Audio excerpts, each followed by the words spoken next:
Okay, can everybody hear me? At the back, at the front, to the left, to the right.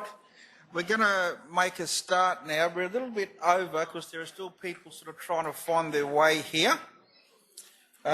So this is a symposium celebrating the 2019 International Year of Indigenous Languages. And what we've done today is we've put together this event. We want it to be a very relaxed event so people can relax and enjoy themselves, listen to some top class speakers, help yourself to some nice morning tea, lunch and afternoon tea. And I think importantly as well is that you ask questions. So I think, take some notes as people are going and ask questions because you get an opportunity today to talk to people who are experts in their field and ask them direct questions. So Michele is here to take questions. Any questions? Write them down, probably 3 each for her. But before we start, I just want to ask some people to stand up who organised this event so we know who you are. Yasunori Hayashi, who isn't here at the moment. He didn't know I was going to do that, so he should be here. Nicoletta Romeo from Bachelor Institute. Michele Willsher from Bachelor Institute. Janine Oldfield from Bachelor Institute. Paula Fisher from Bachelor Institute. Katrina Britnell, I'll do quickly while she's standing. Melissa Royal from Office of the Pro-Vice-Chancellor Indigenous Leadership. And Kim Robertson, who's also from the Office of the Pro-Vice-Chancellor Indigenous Leadership. My name is Curtis Roman. I'm the Senior Director at the Aboriginal Interpreter Service, and it's been a collaborative event between the AITS, the CDU, in particular the Northern Institute and Bachelor Institute and the Office of the Pro-Vice-Chancellor Indigenous Leadership to make this event happen. I'm also sort of doing something that's a little bit unique today in that I'm going to be doing the Welcome to Country and staying around to be the Master of Ceremonies. So it's unique, it's scary, and so I'm just going to get to the Welcome to Country before we get into the speakers. And I'm going to say that as a Larrakia person, it's a privilege to be here today to have this event on Larrakia country. Larrakia people have always welcomed people onto their country, and we've always worked with people collaboratively. And so this is a really good event for us to have. It's important for me, it's special for me because, as I said, I just don't stand here and do the welcome. I get to stick around and also be the MC for today. So that, I think, is the acknowledgement of Larrakia people. I think we can get into the program now. And I want to introduce our first speaker, Steve Swartz. Steve Swartz is a linguist employed as a trainer with the Aboriginal Interpreter Service. He spent over 40 years working with Wallaby people in Central Australia.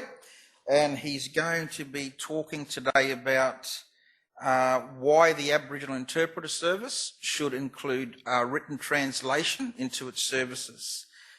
Steve has a history of this. He spent many years working on the written translation of Wallaby language into the Bible. So please join me and welcome Steve to the front.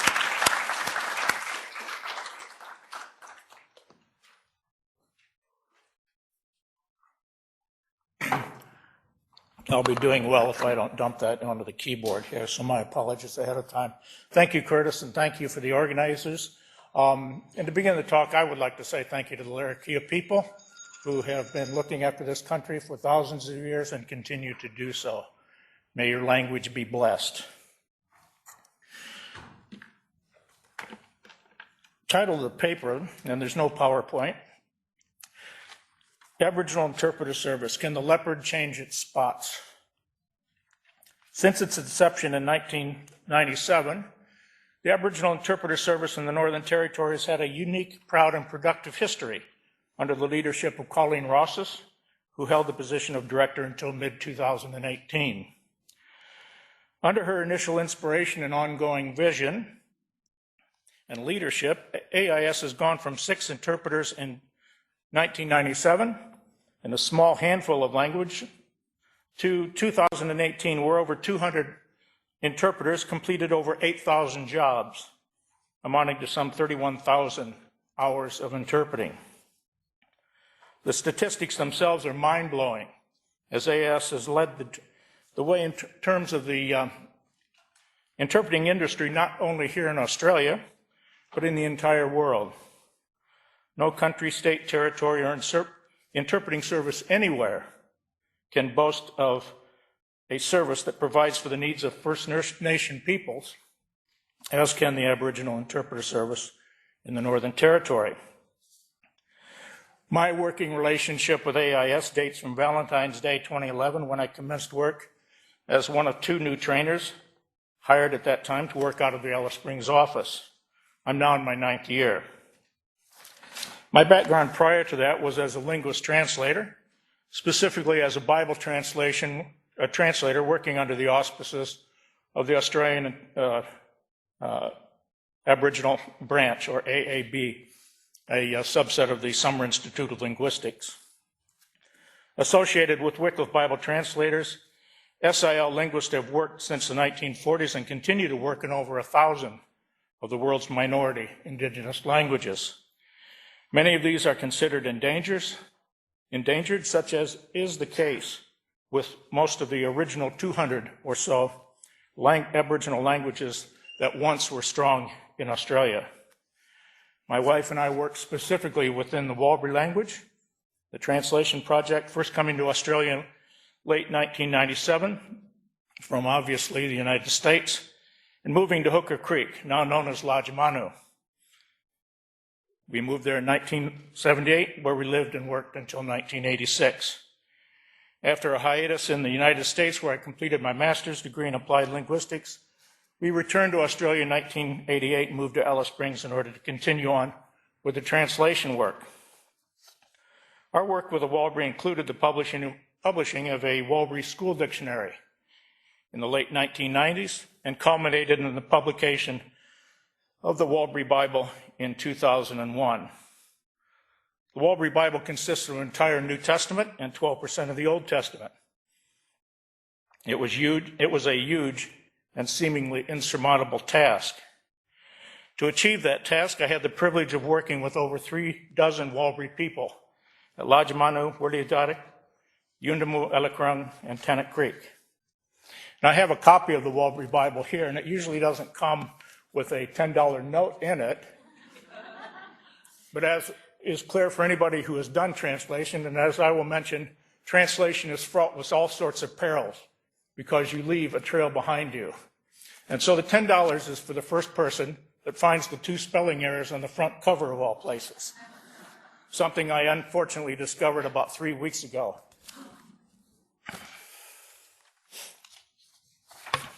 During my time at SIL, I had close and intimate contact with Aboriginal people, particularly the Wallaby, but not limited to them. I served as translation coordinator for the AIB and as an international translation consultant. It was my great privilege and joy in being able to work with Bible translation teams working in Creole, Jambarapunggu, Gunwinku, Pentabilurich, Pitjantjatjara, Ayawara, Mardawanka, Torres Strait Creole, as well as Ariari in Solomon Islands and Hawaii Pidgin. The goal of all this effort was to improve the quality and communicability of Bible books and passages translated into these various languages. Communicability being the be-all and end-all of all good interpreting and translation, defined by the threefold criteria of accuracy, naturalness, and clarity. So it was, and still is, with this wealth of translation skills, honed and developed firstly in Wallaby and then during consultancies in other languages, that heavily influences the thinking behind this paper. Translation was and is my first love, or perhaps my second love. My wife should probably be the first love. And so I arrive at the point of this paper, which is, in order to keep up with the times, and that is more than that, to be ahead of the times, to align ourselves more with what our professional clients think AIS is and about what we do, to build and enhance the current capabilities of our interpreting staff, and to further build the AIS business model.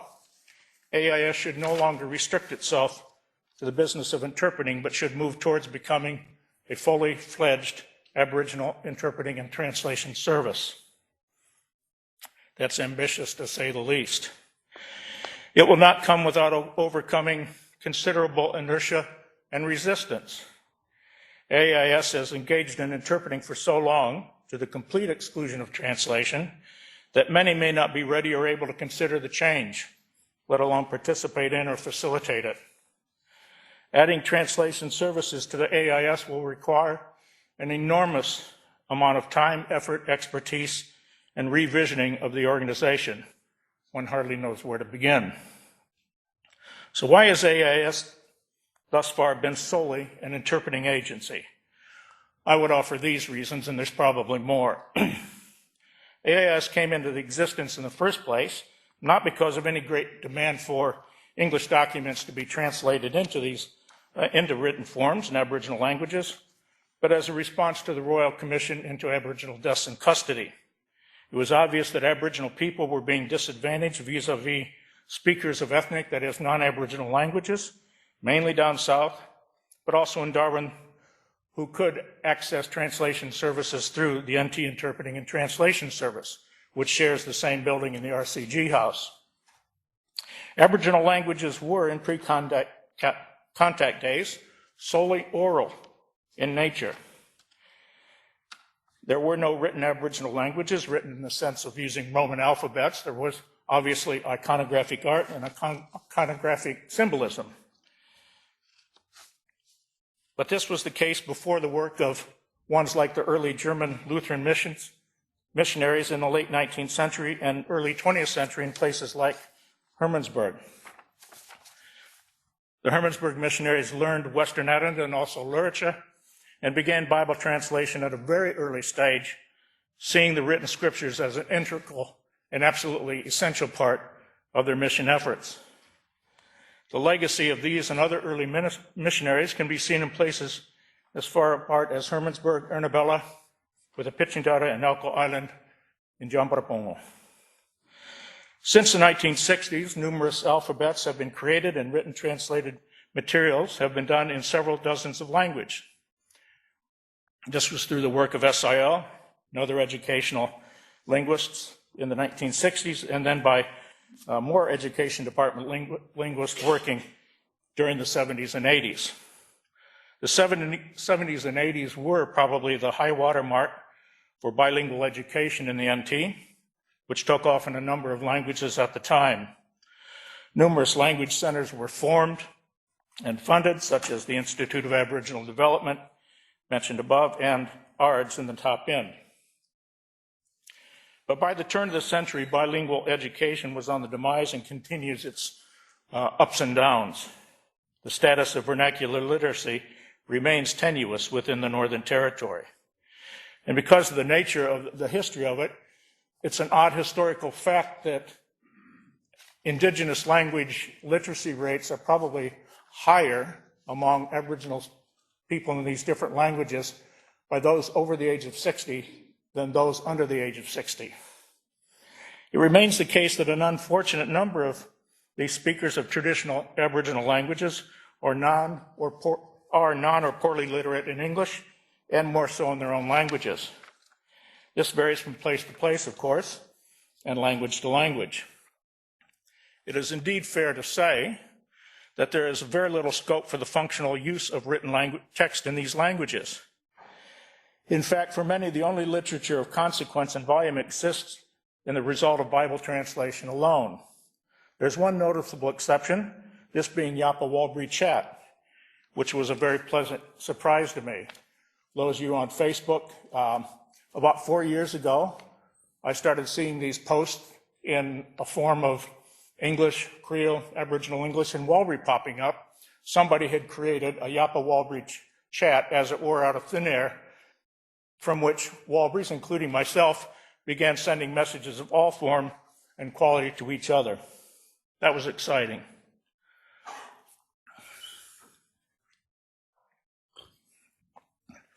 Within AIS, there was the perception, and still is, that non-literate interpreters in English or their vernaculars would be disadvantaged in some way or made to feel second-rate if AIS began taking on translation work.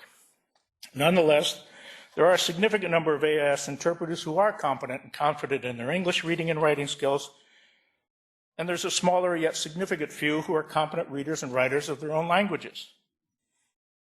And I would say that there are translators too. One document that has been done by one of our senior translators in Alice Springs with the help of Sarah Holcomb and former SIL linguist Ken Hansen was this work by Lance MacDonald, Universal Declaration of Human Rights in the Australian Pintabee Lurich language.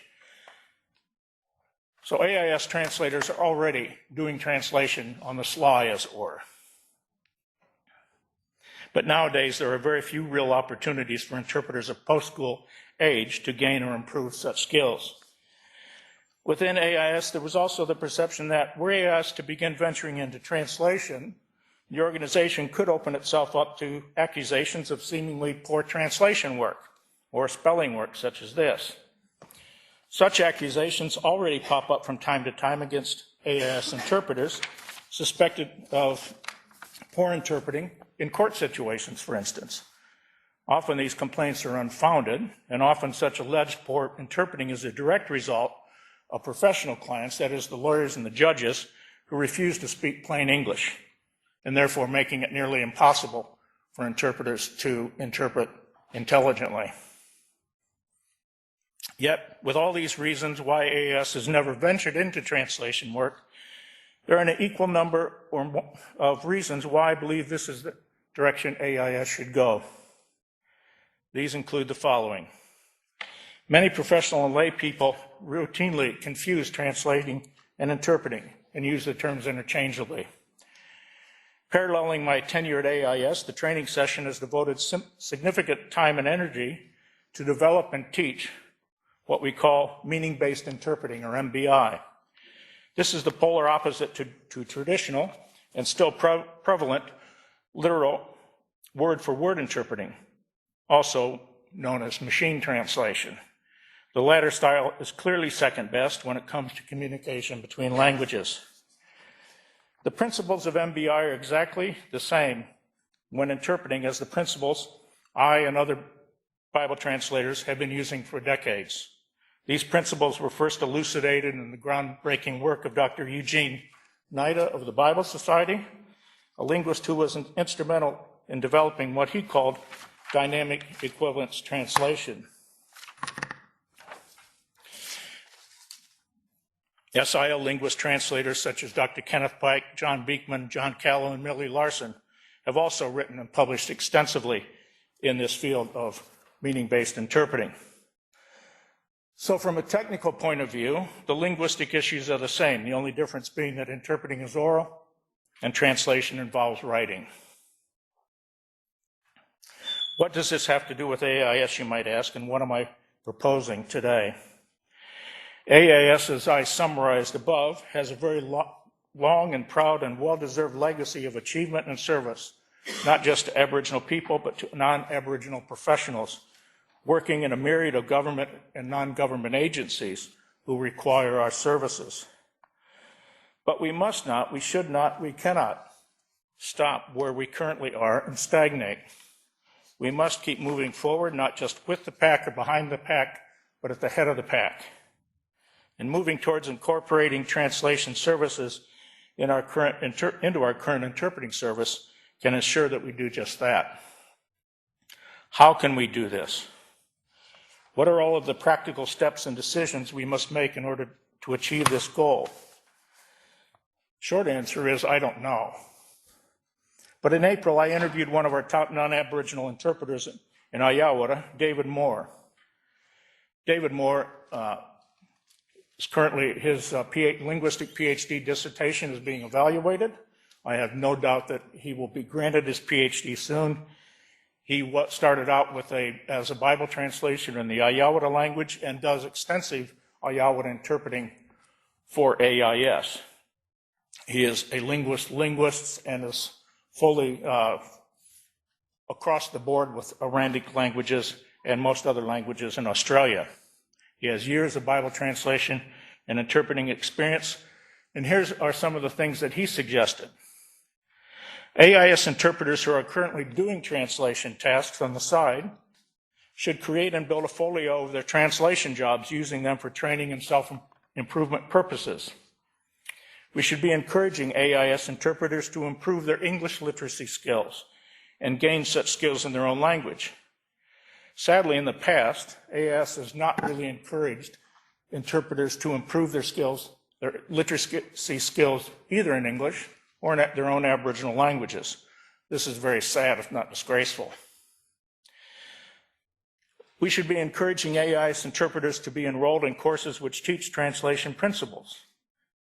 David has already translated the old former SIL Certificate for Translation Tracks course into Eastern Edinburgh and works on a contractual basis with the Department of Education. And that course is ready to be transferred into a number of other languages, including Mulberry. AIS should forge strategic alliances with such organizations as ARDS, SIL, Rippmanley, and any number of others. We should begin perhaps with a set-piece translation project, such as the AIS Plain English Legal Dictionary. AIS should create an additional pay level 5 for those able to do written translation. To drive this, AIS should create a special projects officer position focusing on translation work. As I'm close to retirement, this may or may not be me, and certainly not for a great number of years. I'm hoping that will change very shortly. And for any of the directors present, for every incremental pay grade, I will pledge myself to work an additional 5 years. In this paper, I've barely scratched the surface of what can be done, what should be done, what needs to be done in regards to AIS and translation. If and when and how my dream comes into fruition, it will, I hope, unfold before our very eyes in the coming years, and not a moment too soon. Under the current direction of Director Curtis Roman and Deputy Director Nicholas Scrimjar, I believe we have the management structures in place to allow this to happen. How quickly might AIS be able to make this transition into translation? Well, I was sent through private email a police project for 2 posters a month ago, and I produced a Mulberry translation of those in a half hour's time. Okay, so it's not rocket science in one sense. It will certainly take years, if ever, that AIS could provide comprehension translation services equal to our current oral interpreting and recording services. But if we start small with what we have in hand in terms of current interpreters who have vernacular literacy skills and possibly translation experience, AIS can at least start translation work before the end of the year in a limited set of languages, such as Mulberry, Waymamba, Yungumata, for sure, and most likely Creole and Pidgin as well. We build from there. AIS has always been in the forefront. Adding translation to its repertoire will ensure it continues to do so in the coming decades. The fact remains that Western society values the written document, and entering into translation work will continue to enhance the prestige of Aboriginal languages in this International Year of Indigenous Languages.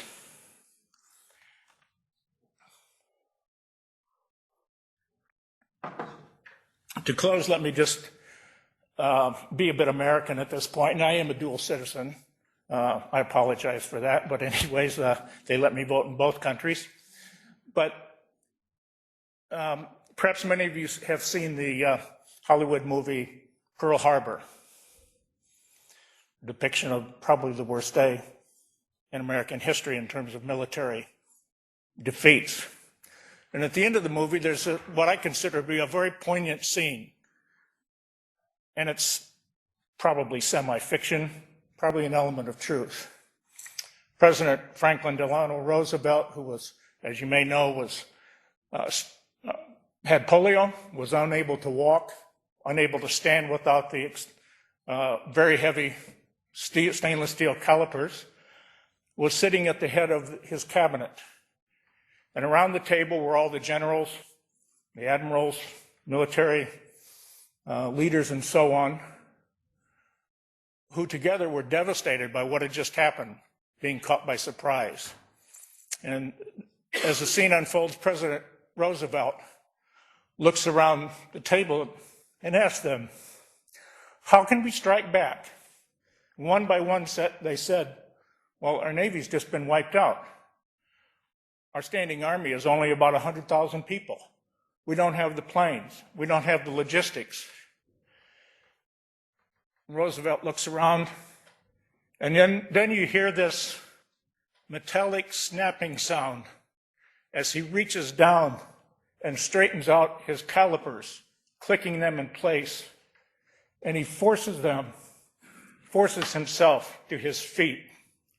And he looked around and he said to them, don't tell me what can't be done. Tell me what can be done and do it. So I would put this challenge out to myself and to AIS and those who support us and those who we work for. Don't say we can't. Don't say we shouldn't. We must and we can and we shall. Thank you.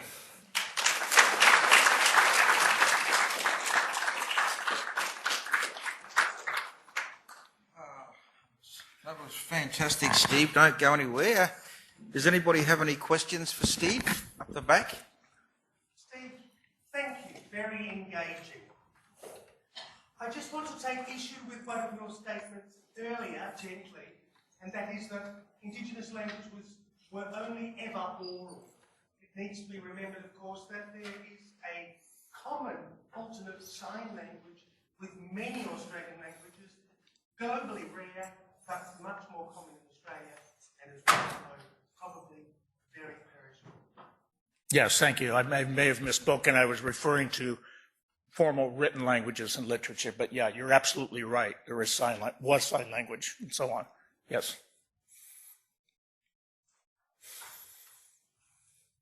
Yes.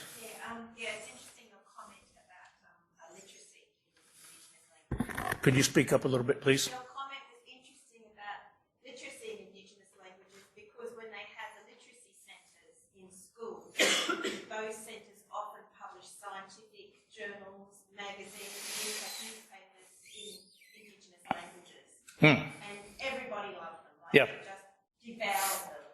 And it's just because it's a form of communication. Yes. Everybody wants to communicate, and Yeah. literacy is another form. So there's just a strange argument that Indigenous languages should be oral when in fact they should. There's a strong tradition now of literacy Sure. in Indigenous languages. And it's the same pathway for speaking and writing. exactly. I mean, Michele sitting next to you and David McClay sitting up there were at Gaykamaŋu 40 years ago, the same time we were, and they know and they saw and they were part of this effort. Yes. I'm just wondering, I think that's a fantastic step to start with the people you've already got. Where are you seeing the future of translators coming from? From schools where they'll use the stories translated in LPCs, maybe also to start simple translation work at a school level so that they understand that. Yeah, there are any number, and I'd say numbers in the hundreds around the territory, who read and write their own languages fluently, read and write English fluently, have done book production and so on. There are dozens and dozens of Aboriginal, Pitjantjatjara, Creole, and Yungamata in particular, who went through the full Bible translation certificate and translation course and worked extensively and are still working on Bible translation. In Pitjantjatjara, Creole has an entire Bible. Yungamata has a New Testament and Old Testament. They may be continuing on. So I would suggest that AIS could draw on these people, recruiting them, not necessarily as casual interpreters, but casual translators with AIS to continue working in their communities, their schools, or wherever.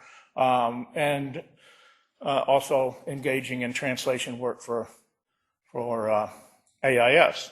I mean, AIS cannot do this on its own. We need to forge strategic partnerships with all sorts of groups who are out there doing translation and other types of language works and so on. So we will be picking and poaching from wherever we can.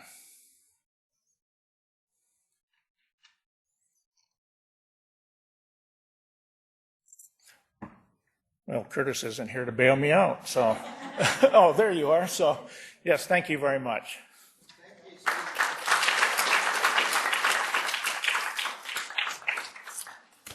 Oh, that was a fantastic presentation, and the magic pudding just keeps going with all these fantastic presenters.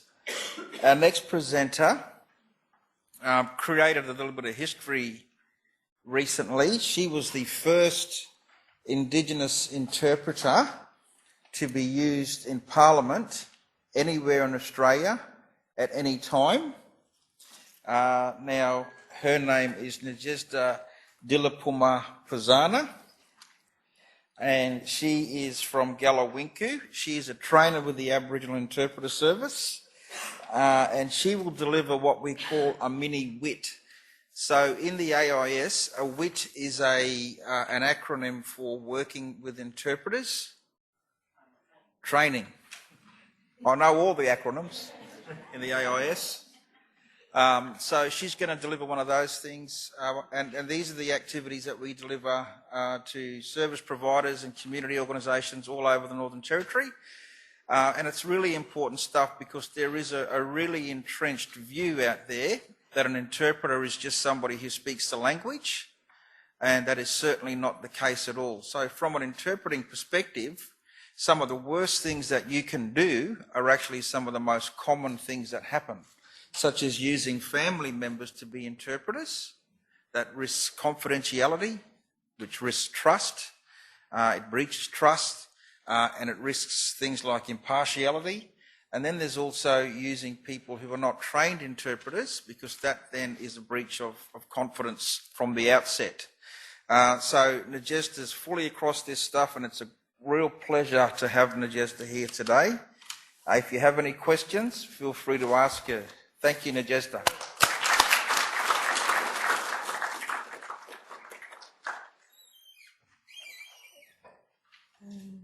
Put a PowerPoint. No.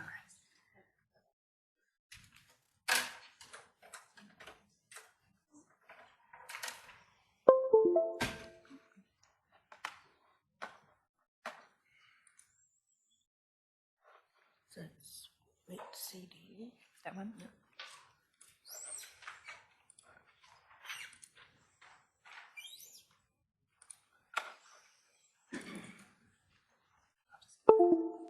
Forget it, otherwise just sit it up here. Alrighty, so put it up, and then you just keep clicking there if you get little, or you can do that one. Yo, namir bukmak, murungun ngarato bukko grupan, ka tarangan ngaraka, wanga wartangun malalarkian, unilimur malalong manamin, tiang bala, walangal, wangangur. First of all, I'd like to thank and acknowledge the Larrakia people who we have gathered on their lands today. So, my name is Nadyezhda, and I became a Yulungumata interpreter 5 years ago. I became an interpreter because I wanted Aboriginal people to access services in their own languages. And also I wanted Aboriginal people to use their human rights and speak their first languages, and also use their rights as Indigenous peoples of the world to speak in their first language. So that was the main reason I became an interpreter 5 years ago. I've worked in many, many government departments, both local and federal, and communication has always been the heart of my role in my jobs, always trying to get the message across accurately to my people, and also to get their views across to the service providers, the government, whoever it may be that comes to the communities and visits. So that was the sole purpose of me becoming an interpreter. Okay, so this is a mini wit, so it's only a portion of an actual wit. So a full wit takes 90 minutes, and we deliver them to service providers and non-government agencies as well. So I'll just give you a taste of a wit, and if anyone is interested in a full wit, you can always put in a request form to the Aboriginal Interpreter Service, and we can deliver wits at your location, or you can come to us. We have free wits at the AIS office, both general and legal, for anyone that works in the legal field as well. Okay, so just a little bit of history of the Aboriginal Interpreter Service. It was a trial service in 1997, and it was established in April 2000 with just 2 staff members and 6 interpreters. It was funded from the Northern Territory Government, Australian Government Attorney General's Department, and it was a national partnership agreement through FACSIA. So these are the major Aboriginal languages of the Northern Territory that the Aboriginal Interpreter Service services every single day of the week. And when I say every single day of the week, I literally mean Monday to Sunday, because our interpreters do work on the weekends.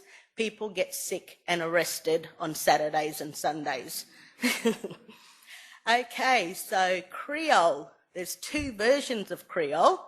There's an East Side Creole and a West Side Creole. So Creole is spoken in Katherine, and the East Side is spoken from Katherine over to the east, so Lowurrpa River, and all the way up to Numbawa. And there's also the West Side Creole spoken in Katherine and over to the west, so over to the Daly River region. Number 2 is Yolngamata, that's my family of languages. So Yolngamata isn't a language, it actually means the people's languages. And there's approximately about 50 different languages that fall under Yolngamata. So Jambarpungo is the language that I actually interpret in.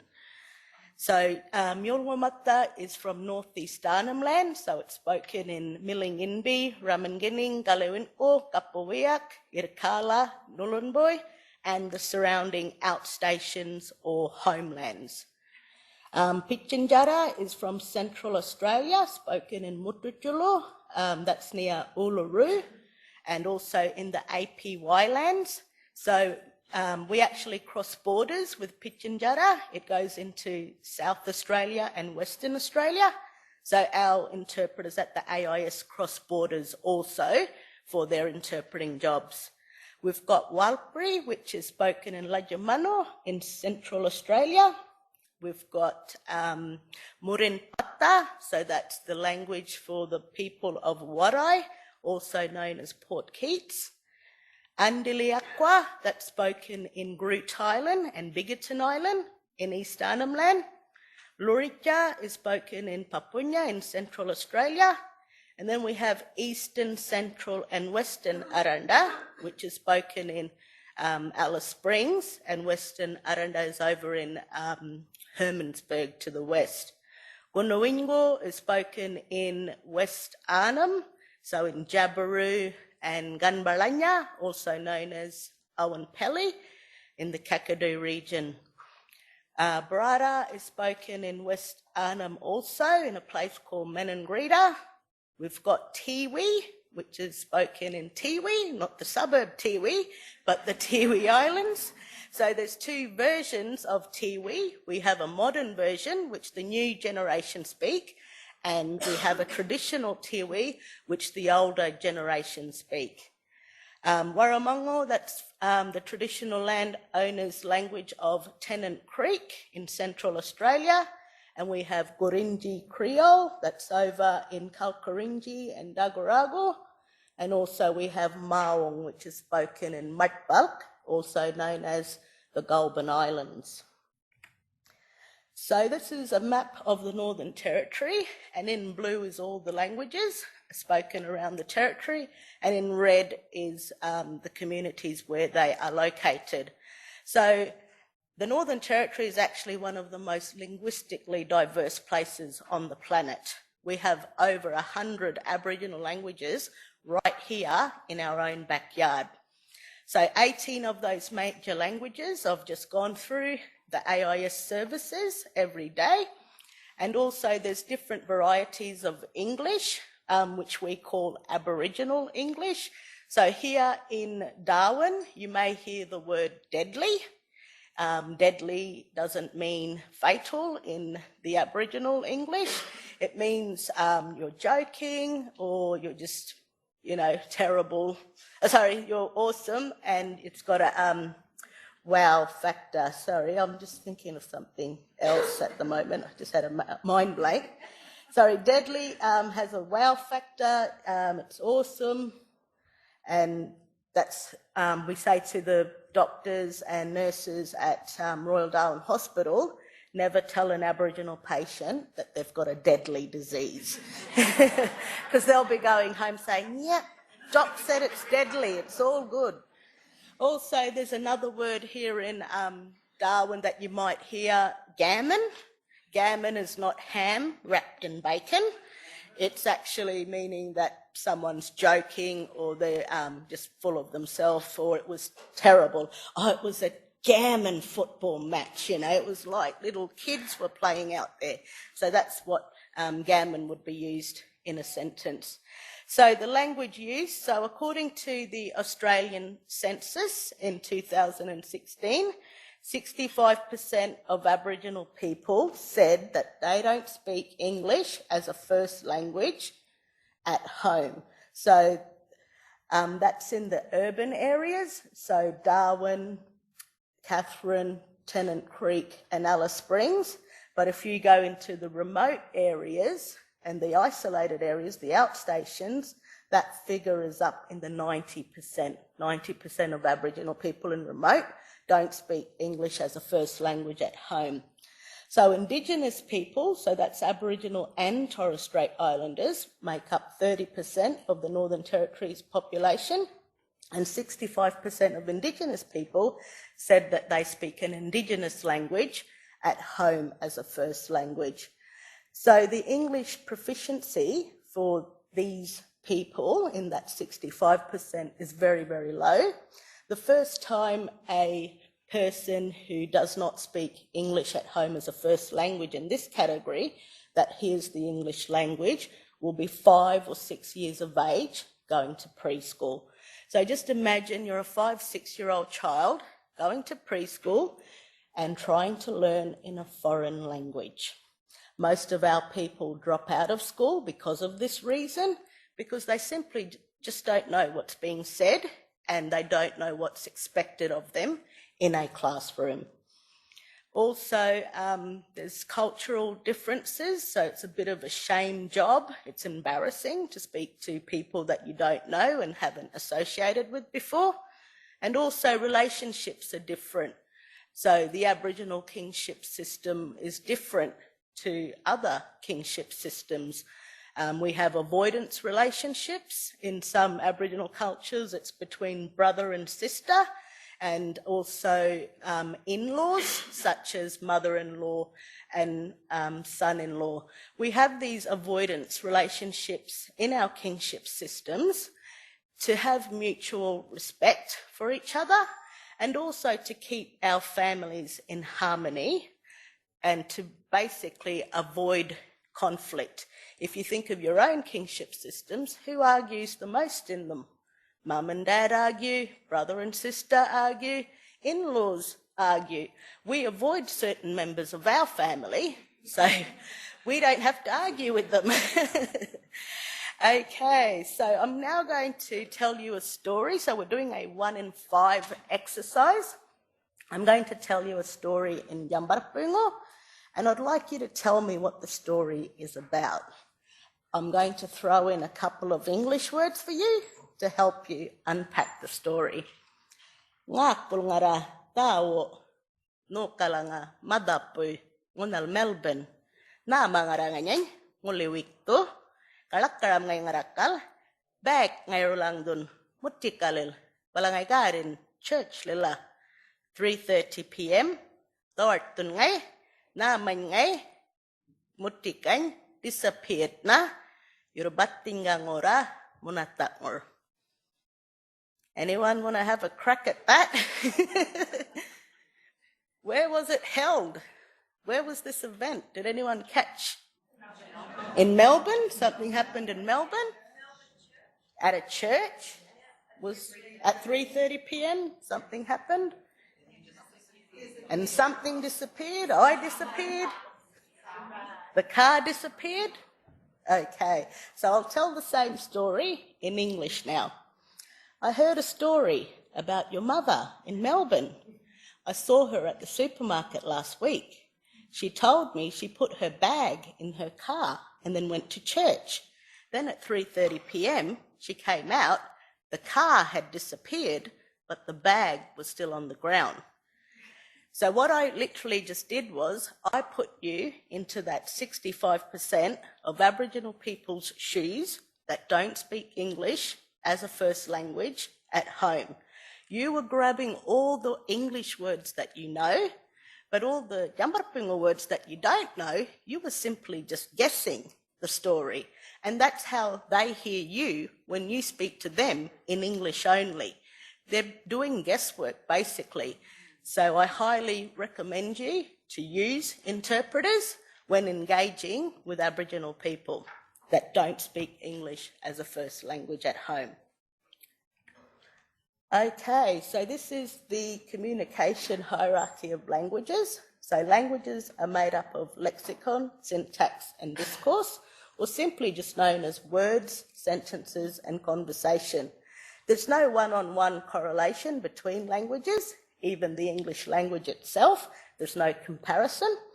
Words convey bundles of meanings, including emotions, attitudes, connotations and persuasive intent. So, for example, house versus home. When people ask me where my house is, I say it's in Darwin. But when people ask me where my home is, I say it's in northeast Arnhem Land. I have a sentimental, emotional attachment to my home. I have a connection to country, to my home back in Arnhem Land. A house is just a building to me. It's just a materialistic thing. It's a structure. I've got no feelings for it. Also, please be quiet versus shut up. Imagine you're in a cinema and you're having a side conversation with your mate. Yeah, I saw that girl last weekend. Yeah, then she was talking about it. And someone in front of you turns around and says, please be quiet. How would you react to that? I'd be remorseful.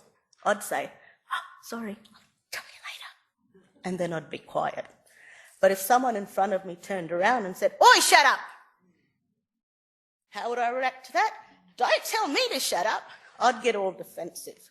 So it's the words that carry those emotions, attitudes behind them that make us react. Also, we'll go to sentences. There's different systems for each language. So in Yolngu, we can start from a start of a sentence, take it to the back, or we can start from the back of a sentence and bring it to the front. So, for example, I went to the shop. I could say, shop the to went I, and it still means the same thing. You can know the meaning of each word and still get the overall meaning wrong. So, we went. Who's we? Is it everyone in this room? Is it just me and my friends? Is it half of the room? So there's different ways of saying we in Aboriginal languages. In the Brada language from Maningrida, they have 15 different ways of saying we. So that's just amazing. So conversation is affected by content, and it establishes rules for conversation, and it also influences the meaning we give to the words. And it's also built upon the speaker and listener's worldview and understanding as well. So they did a study in Perth, Western Australia with some school students, and they read the storybook called Rosie, John Brown and the Midnight Cat. And after they read the story, they did a study with the kids and asked them what they thought about that story. So the story goes, there's a little old lady called Rosie. She lives by herself with her dog named John Brown. And at midnight every night, a cat comes to her house and tries to befriend Rosie and John Brown. John Brown is a dog, so he will naturally bark at a cat. So the cat takes off. The cat tries a couple of more times. Still, John Brown barks, the cat takes off. In the end,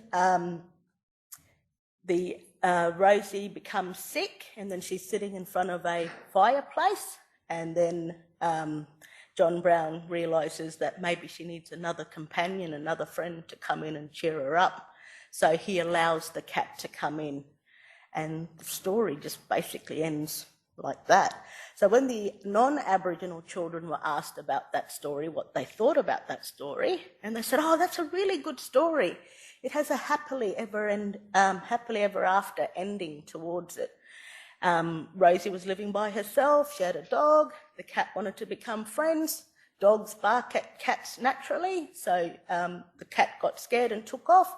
But when Rosie got sick, the dog realised she needed another friend, so he allowed the cat to come in, and now she's got two friends, a dog and a cat. When the Aboriginal children were asked about that story, they said, oh, that's a no good one story. It's not a good story. Why isn't it a good story? Well, why is Rosie living by herself? Where's her family? So in their worldview, little old ladies don't live by themselves. They live with their immediate and extended families. And the cat in Western Australia, where they come from, is viewed as an evil spirit. So when the cat was coming to the house at midnight, they thought, oh, this is the devil, the evil spirit coming. Maybe it's coming to kill Rosie. Maybe the cat killed her family. So all sorts of thoughts were going through their mind.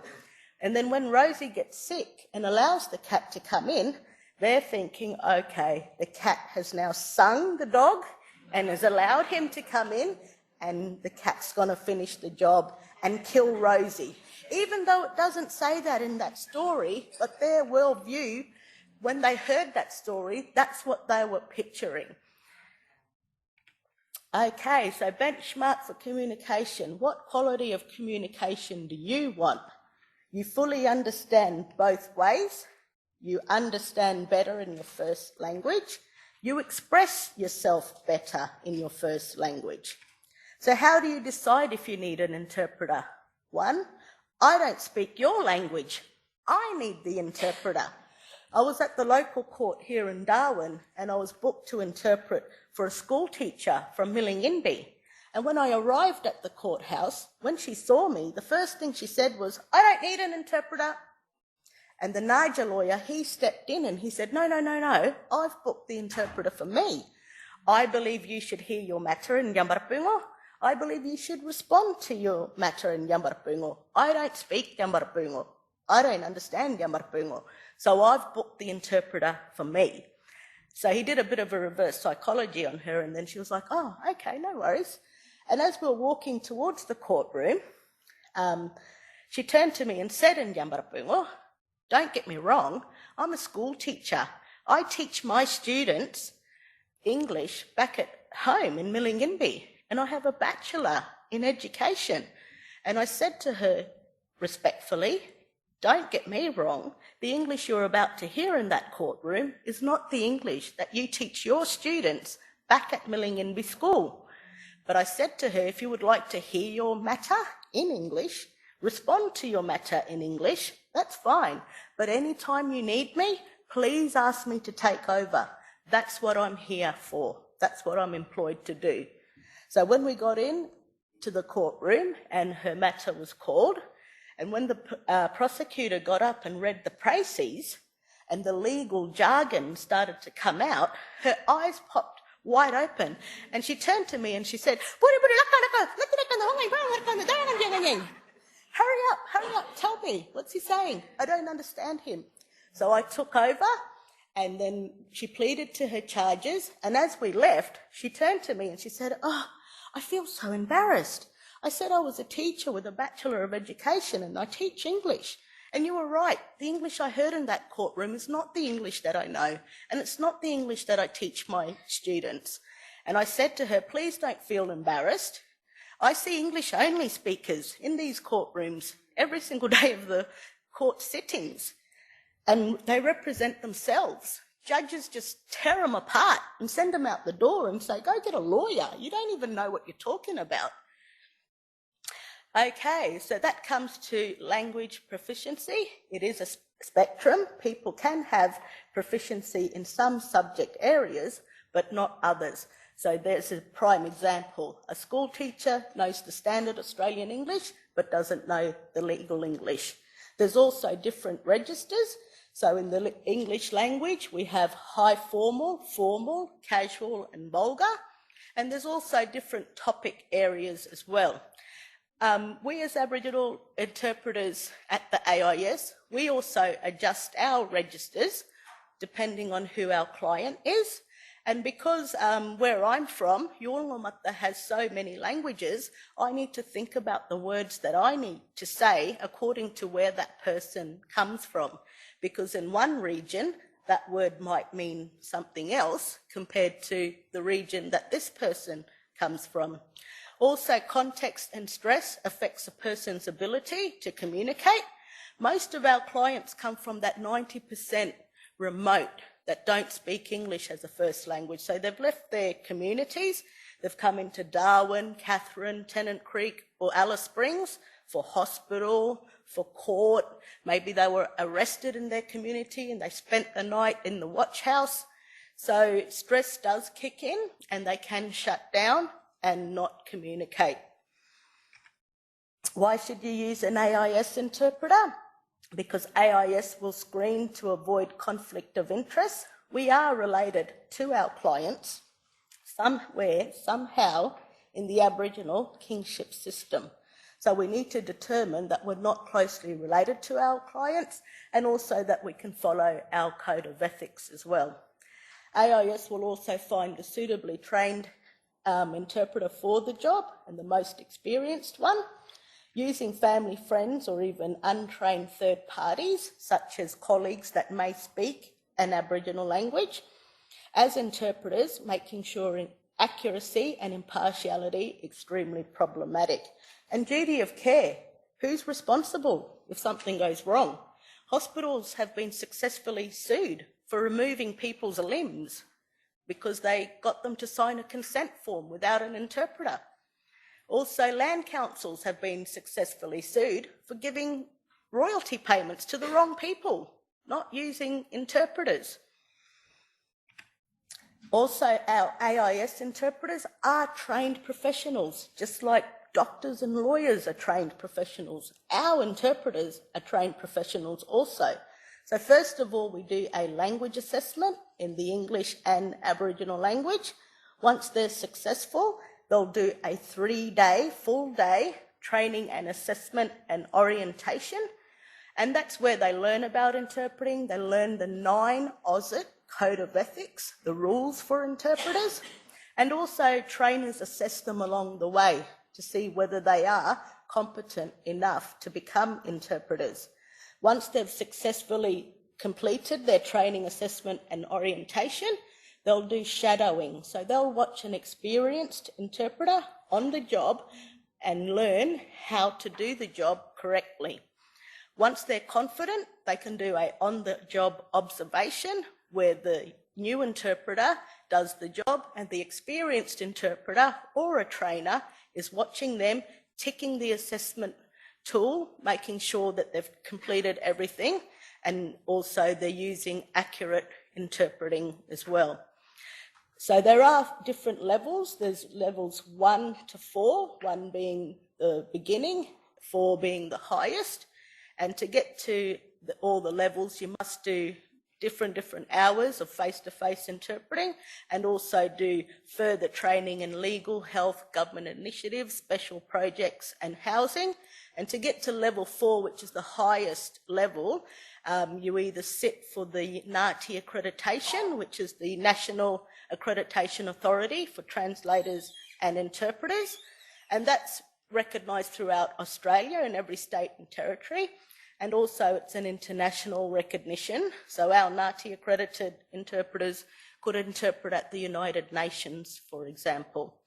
And it is a career path. All our interpreters start out as casual employees, and then they can come on as community-based interpreters with the Northern Territory Government salary packages. And also later on it could lead to a interpreter support development officer's position, also with the NTG's salary packages.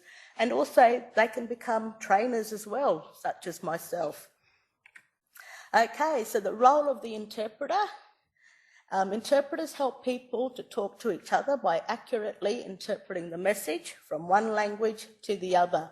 So when an interpreter is introducing themselves to the client and professional, they must say 3 of the 9 code of ethics.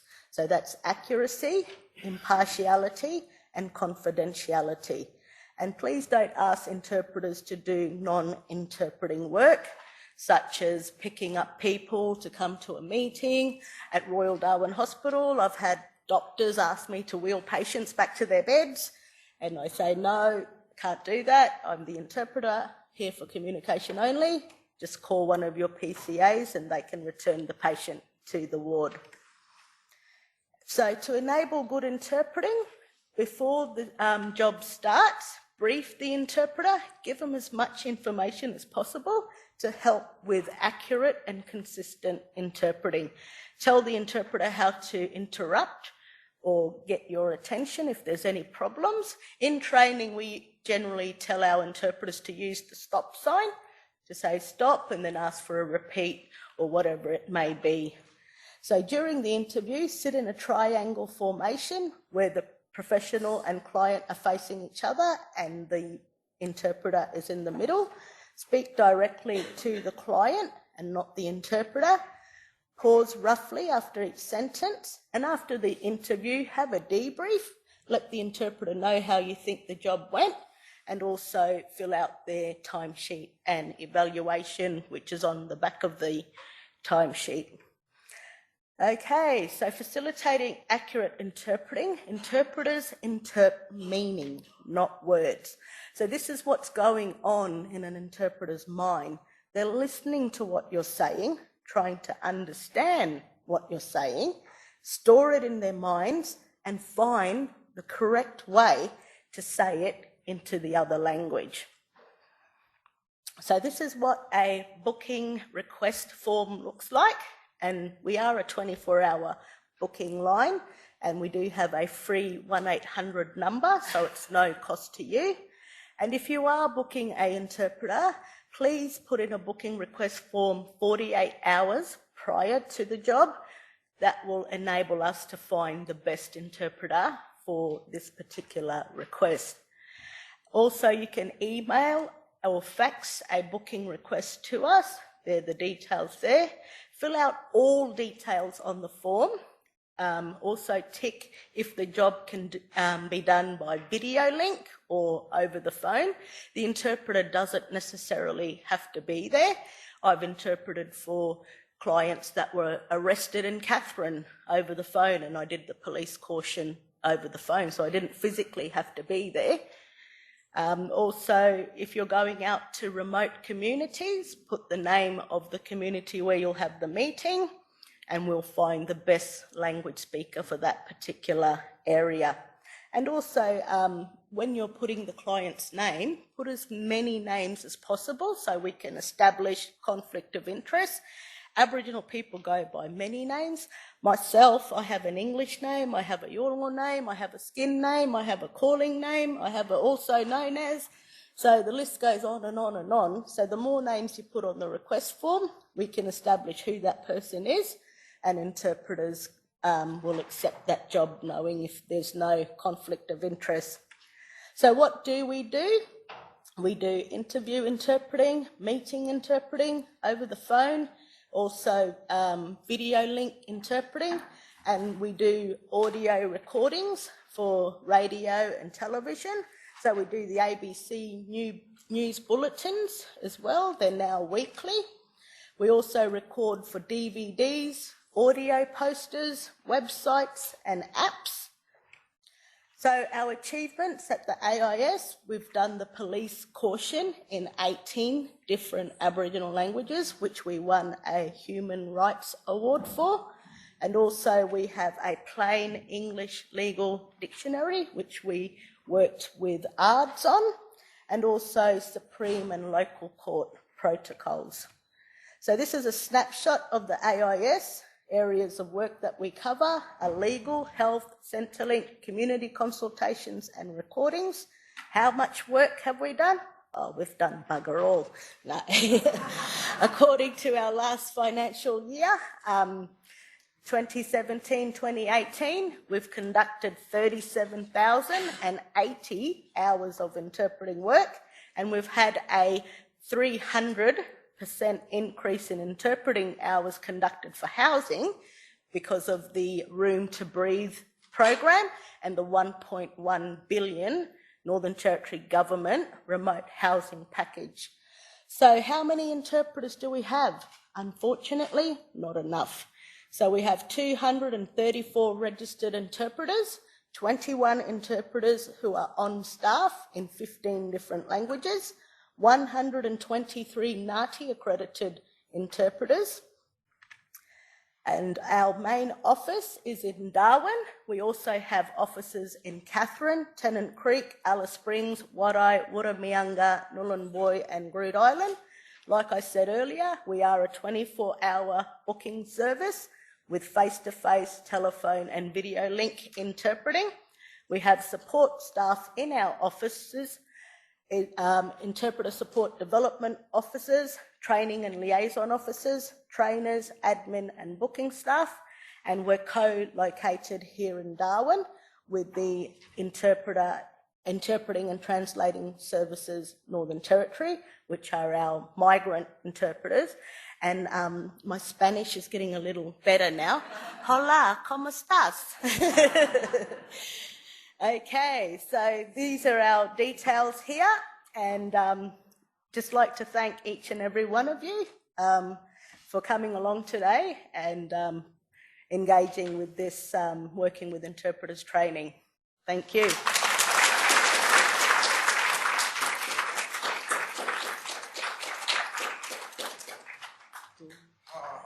Thank you so much, Nadyezhda. That was fantastic. We've got a big lineup of speakers, so if we can have a couple of questions, and we'll have to limit it there. Does anybody have a question?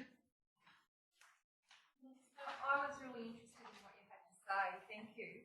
I work in the education sector, and one of the issues we have is when a student, it's like we have to do what we call a request for service, and getting the parent to understand that we're actually trying to help the child. And that's where I could see interpreters would really help in that system. Or sometimes we go through that process and they get a diagnosis, and to share that with the family, like you said, deadly, could change the whole context of what we're saying. And like a lot of our schools are saying to us, well, you know, the ATs at the schools can do that. But like you were saying earlier, some families don't want to share that information about their family members. So I could see there could be a really great need for interpreters in our education system. Yes, definitely. It's missing, I can see that. Yes, just like when I worked in other agencies prior to becoming an interpreter, and that's what I was having difficulty when I was asking questions and engaging with Aboriginal people who I don't speak their language.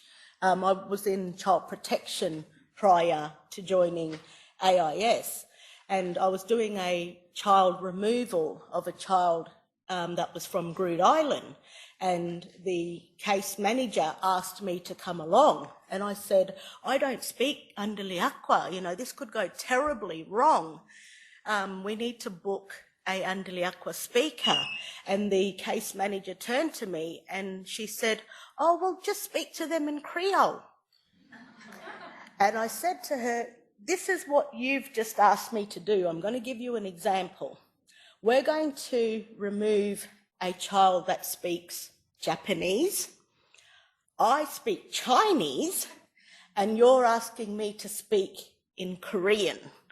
This is what you're just asked me to do. And then after that, I said, I need to join the AIS. And that's when I left Territory Families and went to AIS 5 years ago, and I haven't looked back.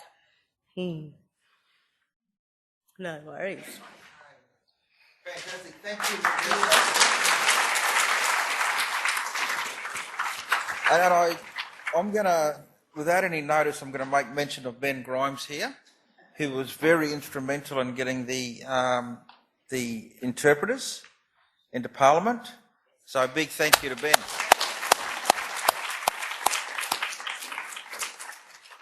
Our next speakers now are going to be talking about communication and health. In the Aboriginal Interpreter Service, we really make the point to people that communication is very central to any service delivery. So it's really important that communication is one of the real qualities of service provision and healthcare. So the next speakers are going to be Dr. Elaine Lawurrpa Maypilama, Dr. Annie Lowell, and Galathi Dhurrkay, who's not here. Doesn't matter. She'll be on the video. So let's welcome them.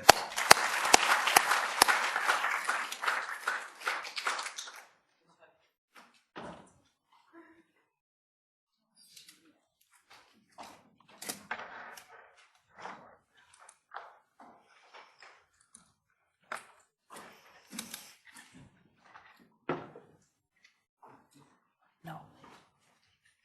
Which one's you? This one? No. We should have tested. It should be that one. Yes, maybe. Does it say that name? No. Try. Just open it. Yeah, that's it. You? I don't know who that person is. There you go. You see the arrows. Yeah.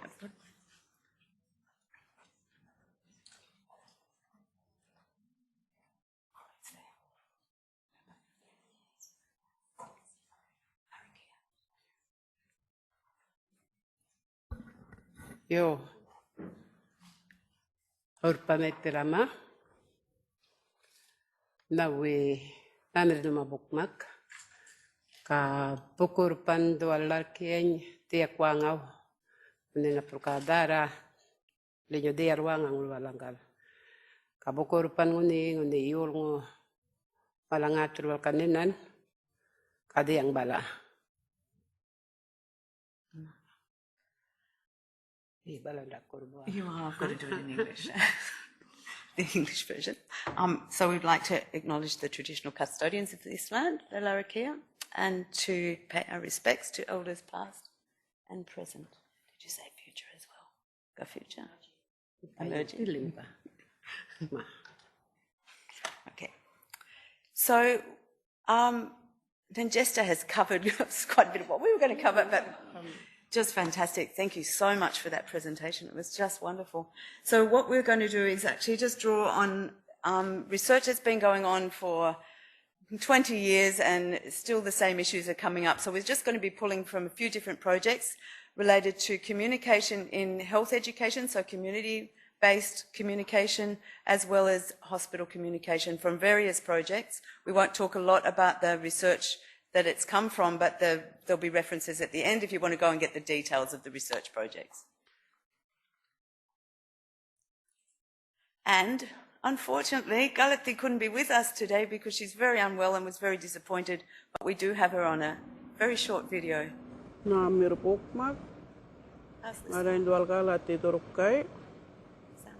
Yaman ngarang oleh ka Aboriginal Interpreter Service ko. Kawri pingal ka Yamakong ka immenses na.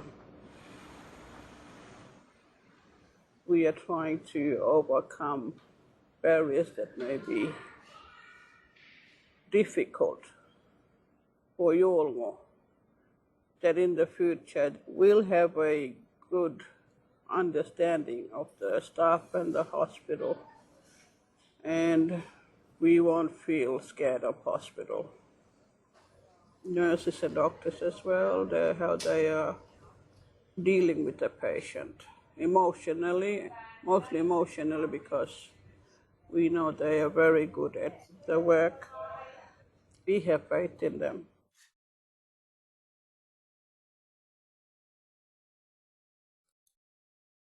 So later in the presentation, we'll talk about some of the findings from that project.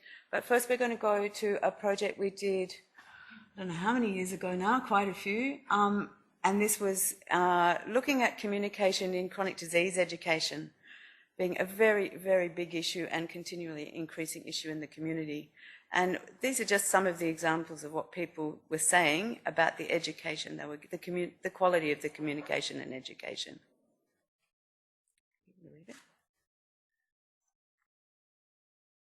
Imagine if you have pen.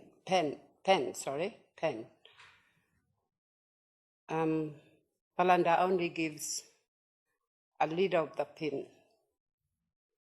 That means it just gives a little bit of story, not the full story. That's information that they hoping for a long time. Can I first talk, because I'll go back to the beginning. English is not my first language. It's my 6th or 5th or 10th language, so bear with me. And really, you don't have full information, only a little bit. So this has come from Yulungo in just about every communication-related project that we've done, is that people feeling like they're only getting the tip of the story. They're not getting the full information, and so asking for the true story, the full story, the deep story has been what people have asked for over and over again, which is why I think now 20 years ago we did sharing the true stories. So the same thing has come up in every context, whether it's in a clinical context or it's in a community health education context. What I didn't know is what will come up in this video that Lowurrpa did some time ago, is how people were trying to, like they felt they're not getting the information, but they didn't know why. Why is it that health staff are not sharing the information? So Lowurrpa explains that in this video, which is there somewhere. Oh, this is another quote, another example. Yeah. So people are getting sicker because they're not getting the information. Should give us a true story, information. How when people are sick, we expect doctor to give us a full information. But we think that we're too shy to ask doctor. They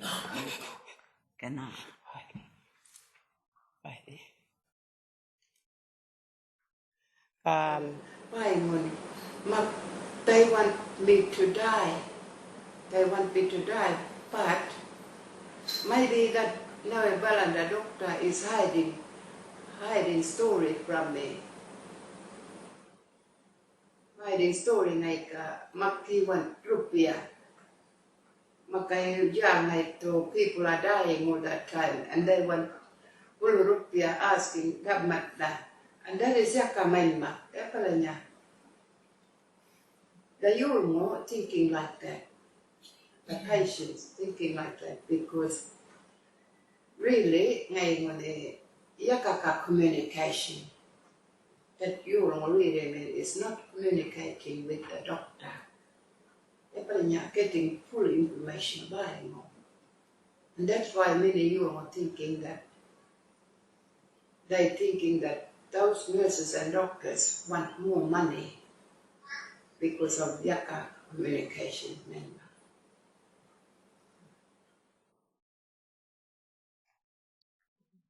People think that way, especially you think that doctor there just to get money, because there's no communication between doctors, nurses and the patients. See, because we have a different interpretation or communication between Yolngu and Balanda. So in that case, we need to listen more carefully, or something like someone like interpreter service or people who works there. They need to come together and, with talking to Yolngu, what the doctor is using, the language that the health language, that academic language that Balanda use, we don't understand. Because that's where we have no good communication with doctors and nurses. Okay. And so those sort of comments were coming from people who had really close personal relationships with the health staff.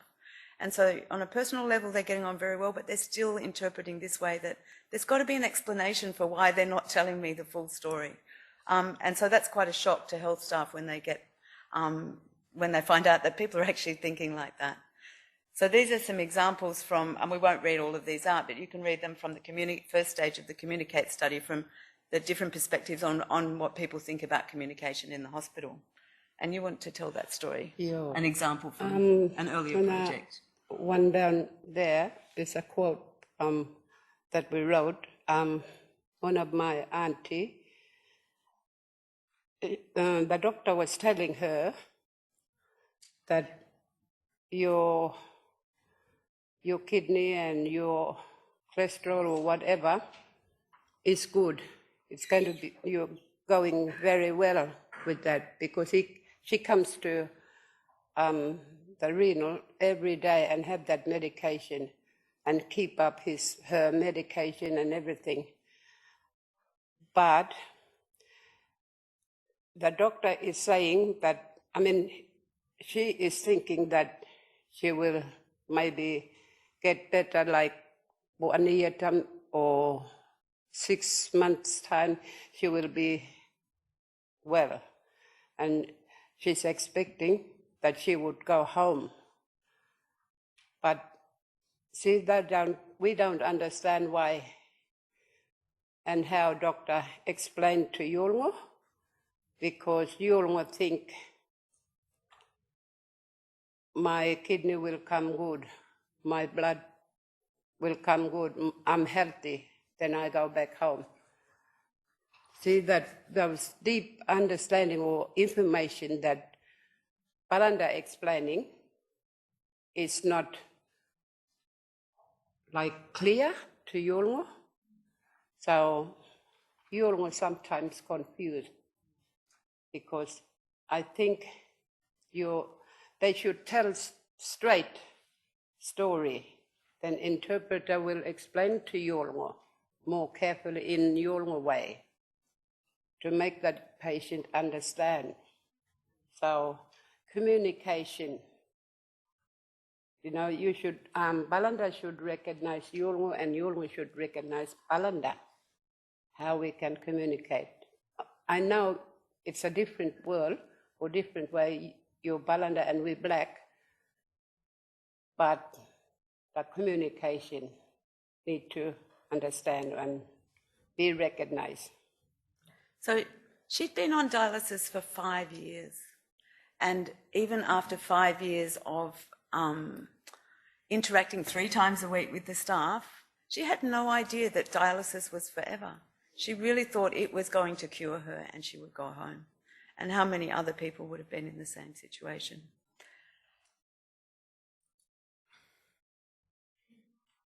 So that's just a summary of some of the key issues from research we've done, as well as other people, of the consequences of ineffective communication, which I'm sure many people are aware of.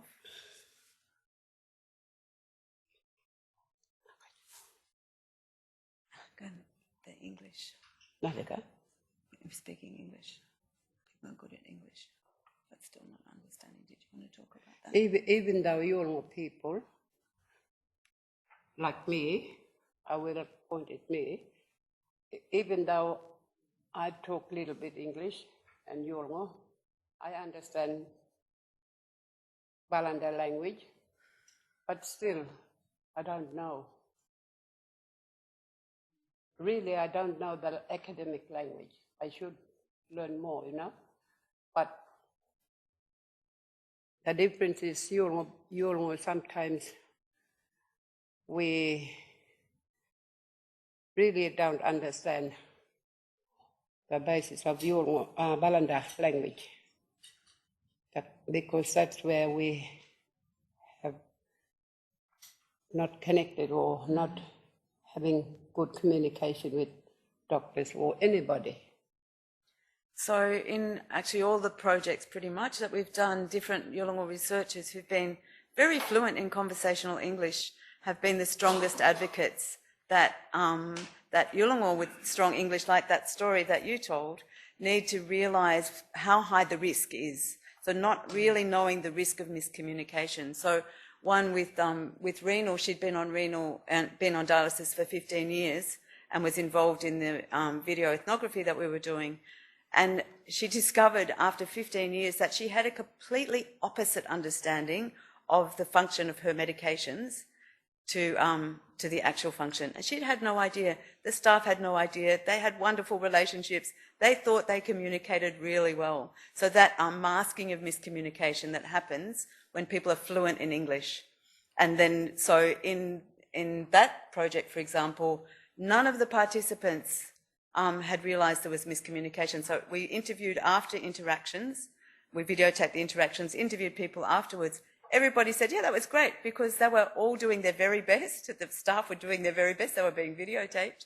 But even with that best effort, long-term relationships between the staff and the patients, still there was almost no shared understanding achieved when we went back and actually looked at the videos and what was actually communicated by each of the participants.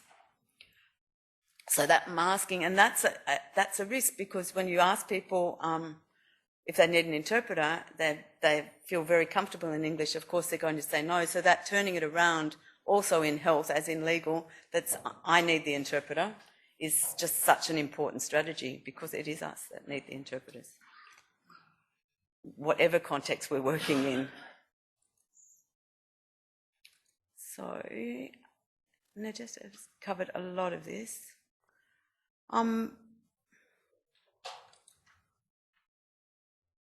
You want to talk about this one? Okay, so back to the communication in. I know we were running a bit late, so tell me when we need to finish.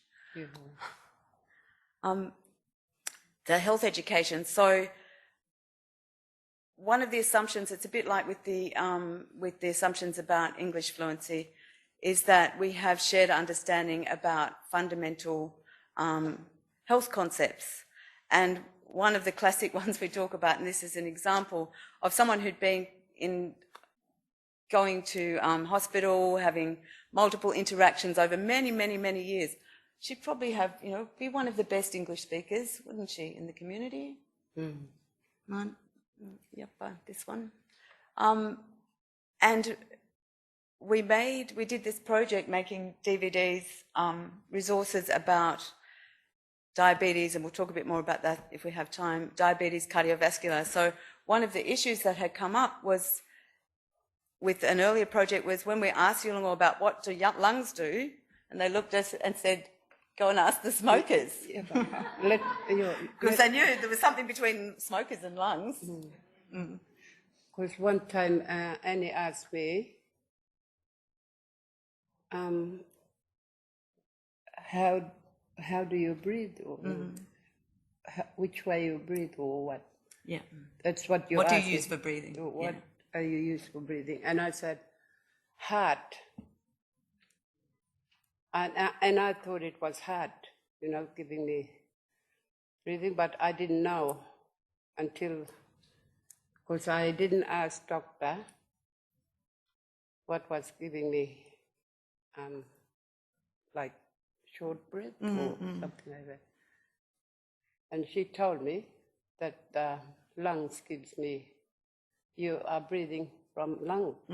You see, because we didn't have communication, we didn't understand, we didn't talk about it first. And that's how I got to know that lungs gives. And it turned out that many people were thinking like that. So when you did the stories on the videos, people were so excited to find out, because suddenly a whole lot of information they'd heard made sense. Because when we give that the tip of the story and don't really look at what are the underlying concepts that we need to have shared understanding about. So when the Yolngu did it, though, on those DVDs, so they present the biomedical story, not as the truth, but as this is the doctors, what the biomedical story, this is what the Ballanda think, without saying, well, what Yolngu have their own stories about lungs and heart and breathing. That's fine, you keep that story. It's not like saying this story is rubbish, but just presenting this as the alternative way of thinking about it. So at least you know where they're coming from when they start talking about smoking damaging your lungs, for example.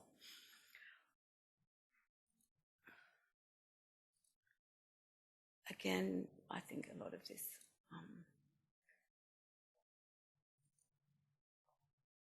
do you want to talk about questions? Nibia.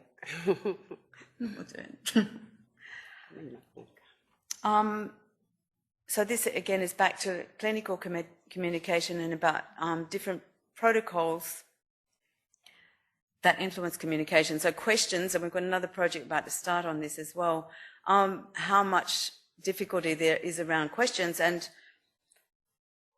the assumption that people don't want to ask questions or they're not interested. Was quite common, is quite common amongst health staff, probably in the legal context too, that people don't want to know because they're not asking. And Yolngu feeling very frustrated about not being able to ask questions because they haven't understood enough. That's why they're not asking the question. But also people assuming that they don't have the right to ask questions.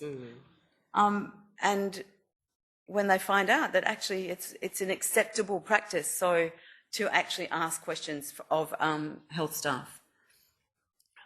You know, sometimes you'll have privacy, or when someone talking, even doctors or nurses or someone asks questions, they say yes, yes, yes, but not knowing why they ask questions. Yolngu we say yo, mình mắc, yo, but not understand why, what they are trying to explain. So doctor think that she's okay. What part of the body we get sick, or when they ask, we say yeah, mình mắc. But really, she or he have difficulties to say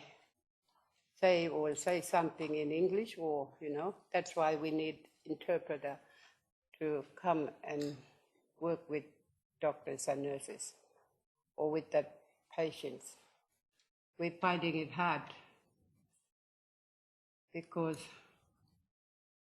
yes, the language is a key for everyone. I might just go through some of this because a lot of that was covered. Do you want to talk about that pain rating? Yeah. Using numbers? I'd skip through.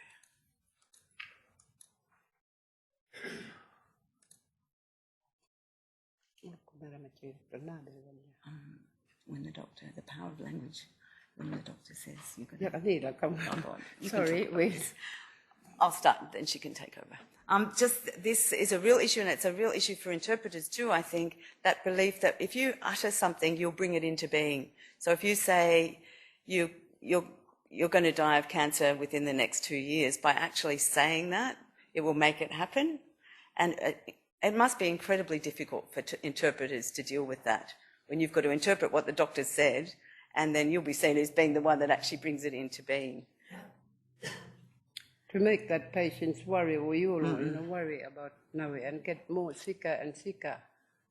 But if we start... My own experience, because some of the cancers are in the body, like in the liver, for example, the patient can't see it, they think, oh, the doctor's just saying that. Like, I'm fine, I feel all right. These are the responses I get when I'm interpreting. Yeah. You're just saying that. Yeah, when you haven't got symptoms. Yes. Yeah, making it up. Yeah. Which is interesting. Then why would that happen? Why would people be making it up? And so, but also an avoidance of going to the clinic, because if you don't go and you don't hear the story, then it's not going to come into being. It won't become a reality. So that makes it very complicated for interpreters to be explaining that. So these are just some other, we haven't really got time to go into all the details about power and control and how much that influences communication in health. Just back to interpreters, I don't know if people have seen this. This was published a couple of years ago, year before last, I think. Just the amount of interpreting bookings that are made in the hospital, how many people actually get access? And it was around 6% at most. And do you think it's changed? No, not significantly. You don't feel that it's changed?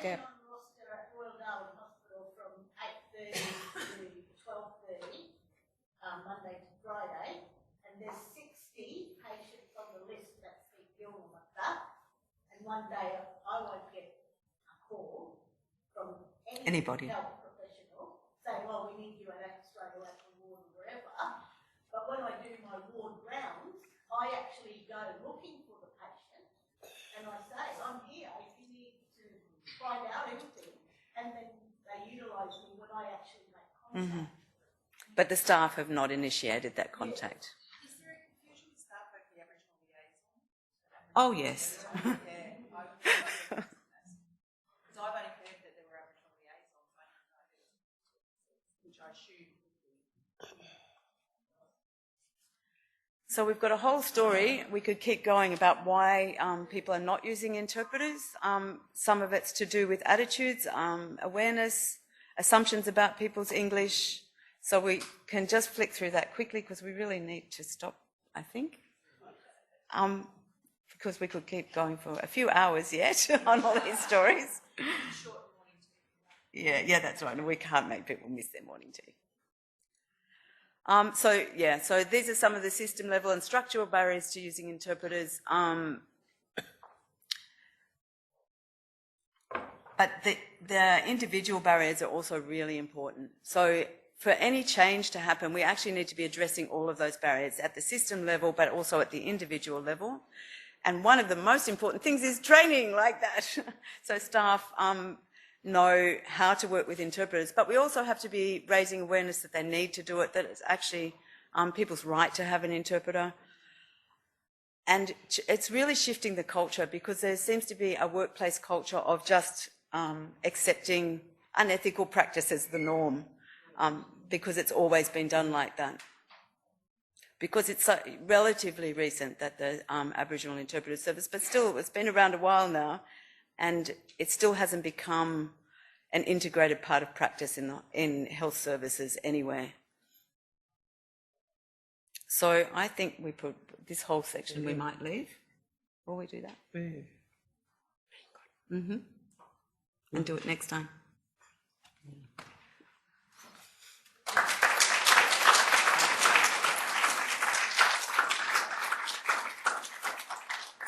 More. Go.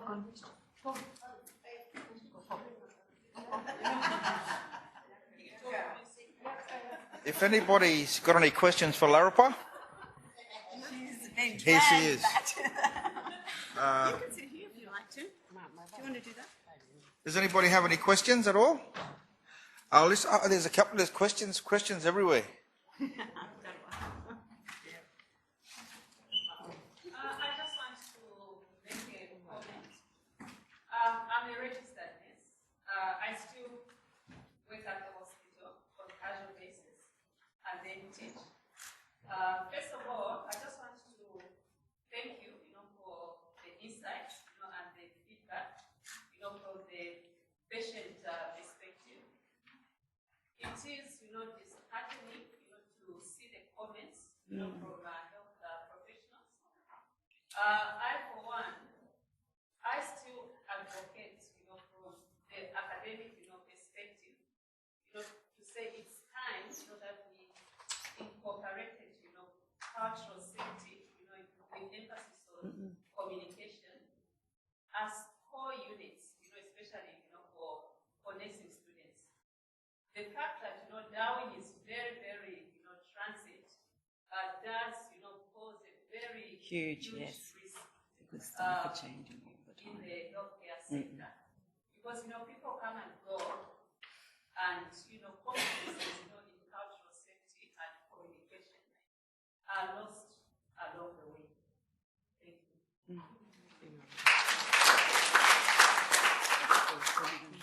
might have one more question before we get to the next speaker.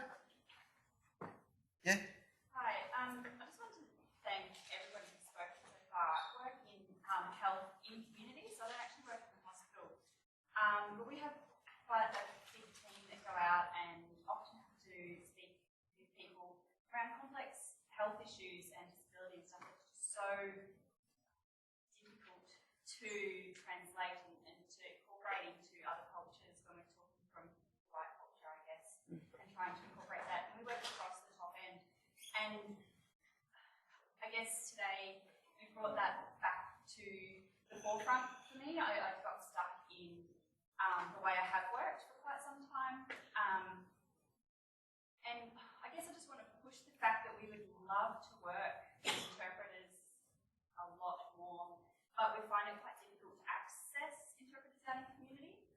There's just not enough of you. We value interpreters and people that are able to support us culturally in community, and if there's more people available to support us with that, then amazing. And yeah, I guess I'll be looking at pushing that further with our workplace and trying to engage further with interpreting service and how we might be able to improve. Does your team actually attempt to make bookings every time you go to a community? We often do. I think that's probably gone a little bit more to the wayside because it is so difficult. Many factors. You could go out to Nadyezhda and it's court week, and there's no way you're going to get an interpreter on court week because they're tied up already. Have you tried telephone video? It's really difficult. We've found that a lot more difficult when we're talking about health issues. We like to be able to talk to the interpreter and explain what we need explained, and I guess a lot of the concepts we're talking about are unusual or different. And so being able to be face-to-face we found is a lot better, but that a lot of the interpreters are based in Darwin when we're out remote, so maybe that's something we need to explore better, or even just speaking to the interpreter service and working out a better partnership. Because I've done video with interpreters through the health clinic at home. Close it down. And it's worked on seeing the patient through me, and if there's any charts or anything, pictures, I ask the doctor to use to point to that body part, so the patient on the other end can see the heart or see the liver, where it's located, things like that. And it works. I guess a lot of times we're not in clinics, we're actually community-based, so we're under a tree out front of the house, so we don't have the technology a lot of the time. They will try booking a room And taking an interpreter with you? Yes, I want to make sure everything's on desktop if you can go over to, because I'll get all the ones for desktop to make it right along the way. Because I've got a rough copy. But yeah, I'm open to more and like to speak with you. Yes, that was the next section of the presentation. All these strategies you could use. Oh, okay. Please contact the AIS and ask for Curtis, and we'll get something going, some sort of partnership.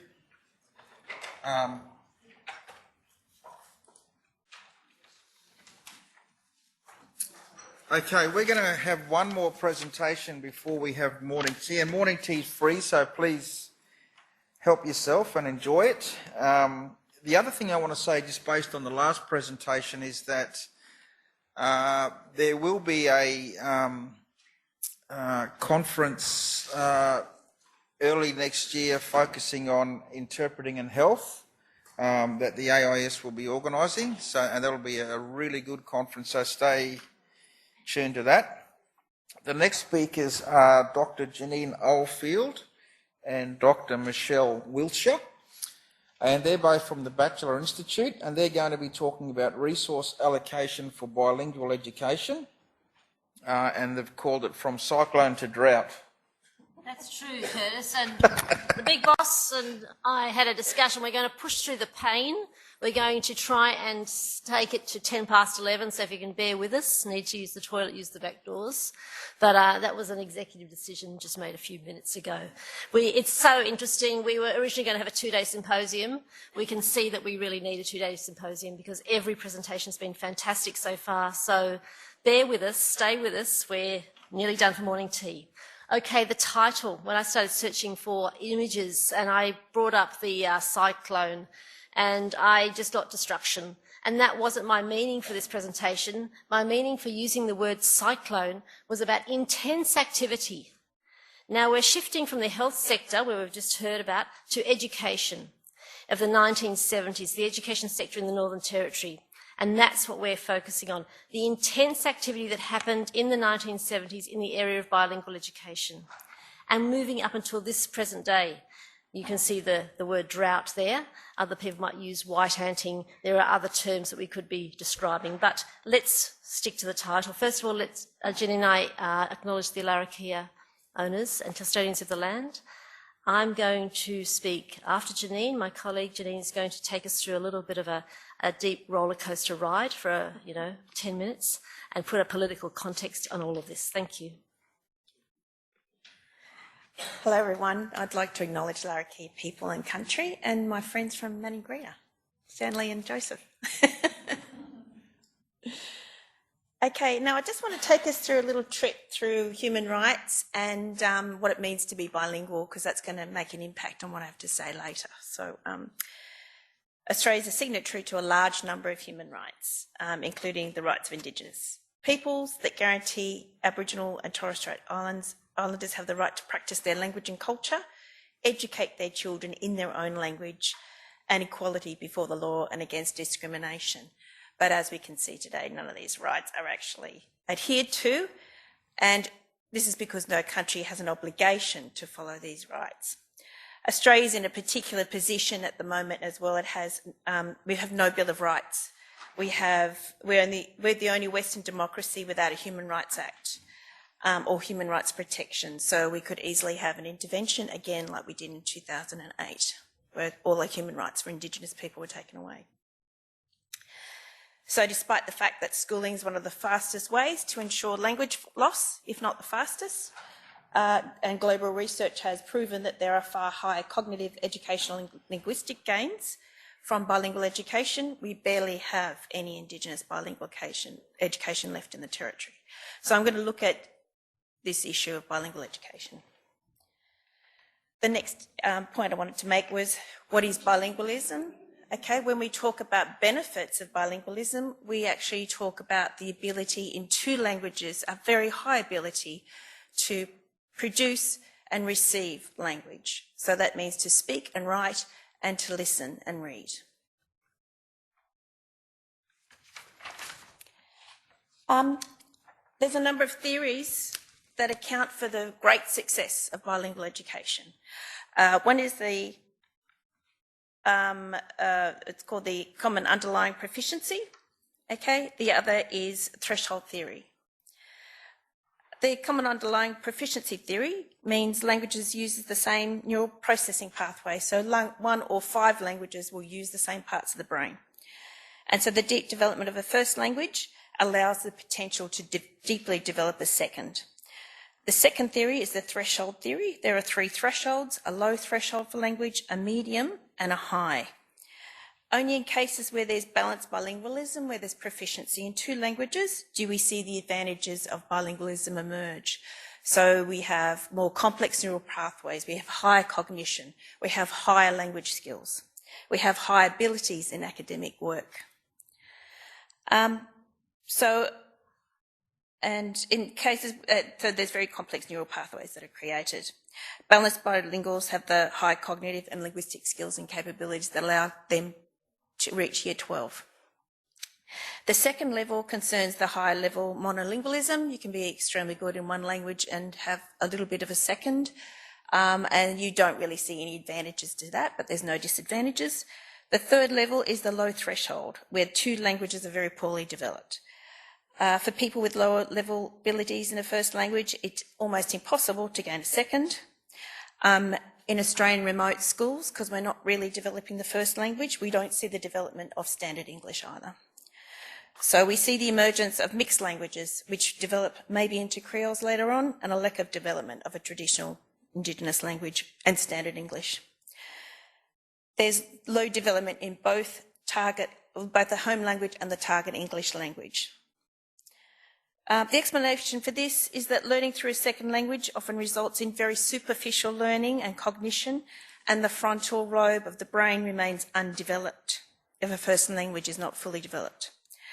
This affects problem solving, impulse control, memory and social behaviour, and all of these are highly linked to reading and literacy skills. Foreign language education fails to use the first language, and the failure to use ESL is problematic for a number of reasons. Non-dominant children have coded their experiences in another language. If you're teaching in a foreign language, they have to recode their old experiences and new experiences in an unknown linguistic system.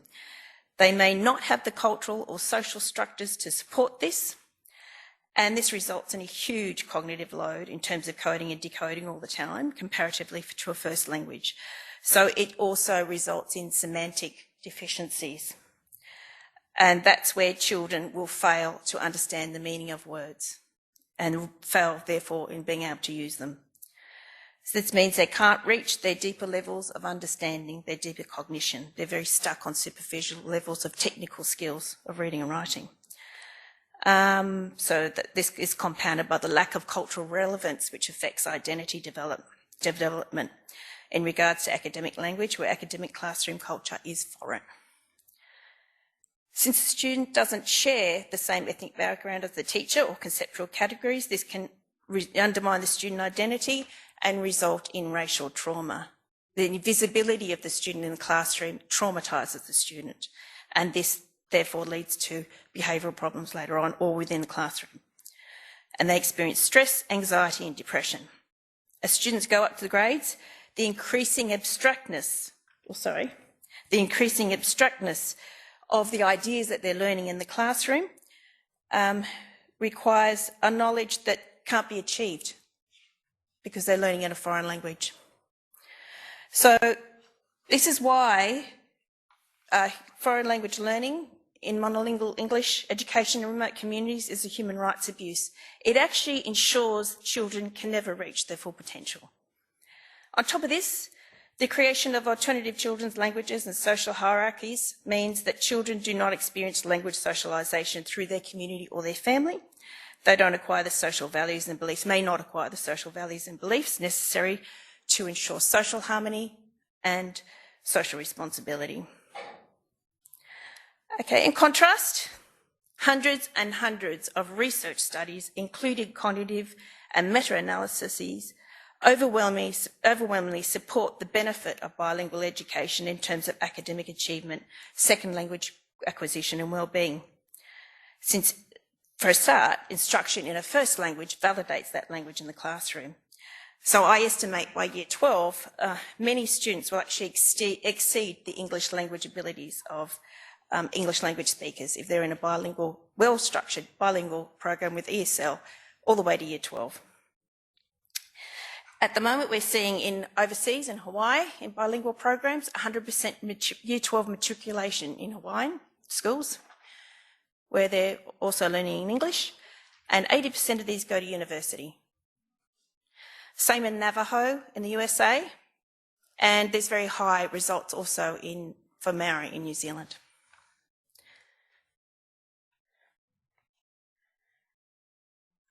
The type of programs that bilinguals the type of programs actually influence how people achieve bilingualism as well.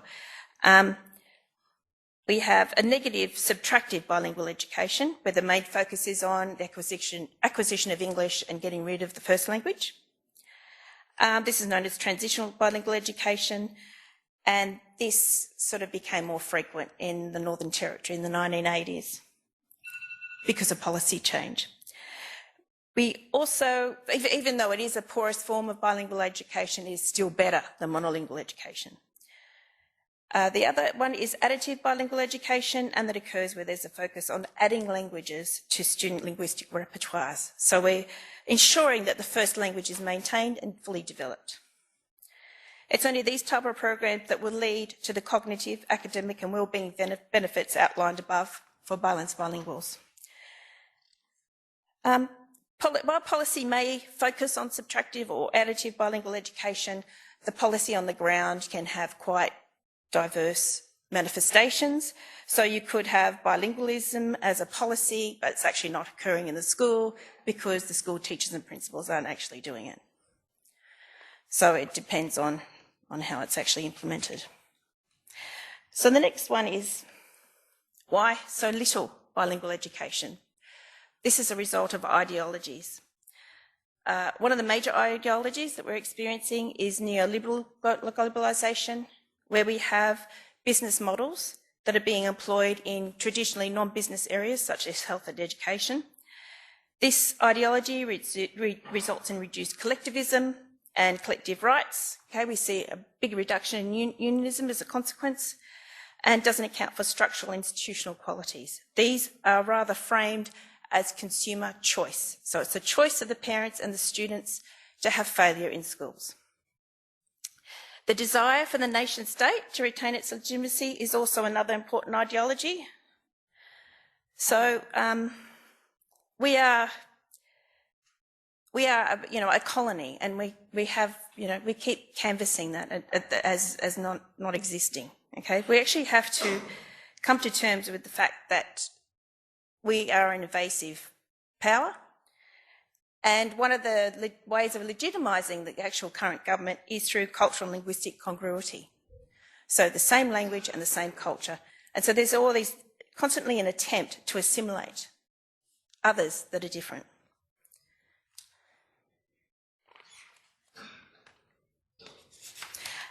As a result of colonists never leaving this country, we then have a colonial hierarchy. So the colonial language is the highest in the hierarchy, and there's considerable surveillance and quality control as a result of neoliberalism. Now, this is expressed in terms of standard Australian English. So basically all our educational outcomes are measured in those terms. For example, NAPLAN, even though there's actually no evidence to support that English will result in academic achievement, or will result in the type of academic qualifications that we want. There's a growing recognition of the normativity, however, of multilingualism. And we're having lots of transmigration across the globe. We're having, and this is meaning that multiculturalism, particularly in Australia, is a reality. We have 400 languages here. As such, there's mounting pressure on global education systems, including Australia's, to teach discourses that reflect the reality of these multiple languages. This shift may refocus our attention and make it, strengthen the bi- and multilingual education in remote areas, but refashioned to better reflect the multicultural needs of our students. This, however, requires a certain level of resourcing, which is the subject of the next presenter.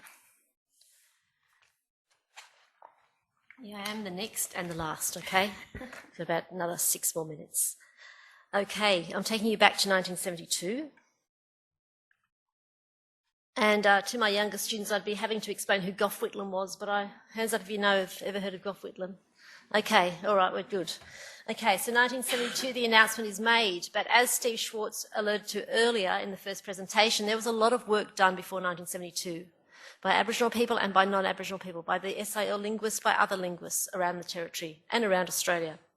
So we were able to establish bilingual education at the end of 1972, and by 1975, O'Grady and Hale was saying that it was one of the most exciting educational events in the modern world.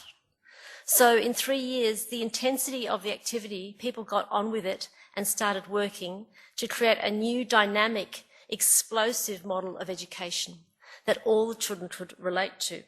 The model that they used which Janine referred to before, was a transitional model. The one on your left is probably what the 15 communities, or initially several communities, and then it expanded to about 28 communities were using. So we had, in the first year, 95% of the vernacular language being taught, only 5% English, and stepping back until year 4, year 5, 50-50. Now, a very strong additive bilingual program would keep 50-50 for the rest of the curriculum. The Northern Territory model shifted back to about 80% of English, 20% vernacular, until the end of high school. So, not the end of high school, until the end of year, what are we looking at there? Year 7. Okay, and these programs were consolidated in the, consolidated in the 80s. So I'll go back a bit in a minute, but looking at that consolidation phase, I arrived in 82 in the Territory. 83, Lawurrpa started its first year of its bilingual program. I taught there for 4 years with a number of assistant teachers and qualified teachers, Aboriginal teachers, to take those children through 4 years of a bilingual program. Now in the Territory, I go back to Wallaby country, where I met Steve in Lawurrpa. I go back to Yuendamu and all through the Central Australia, and I meet those students. And all of those students that were working through that bilingual program are in employment, are doing meaningful work, and they're biliterate. I'm going back to the 70s to explain, well, what was funding provided for? I titled this Resource Allocation. What resources were needed for bilingual education to get off the ground? And as you can see, the first one was adult literacy programs, adult vernacular literacy programs. So it wasn't just in schools that we're talking about here, it was a whole community approach. And I'll let you read down that list of items.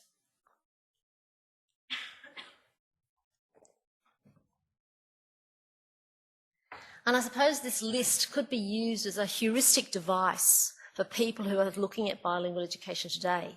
To say, well, what's appropriate today? The technologies have moved on, but we still need the funding for not only the resources, but also the processes.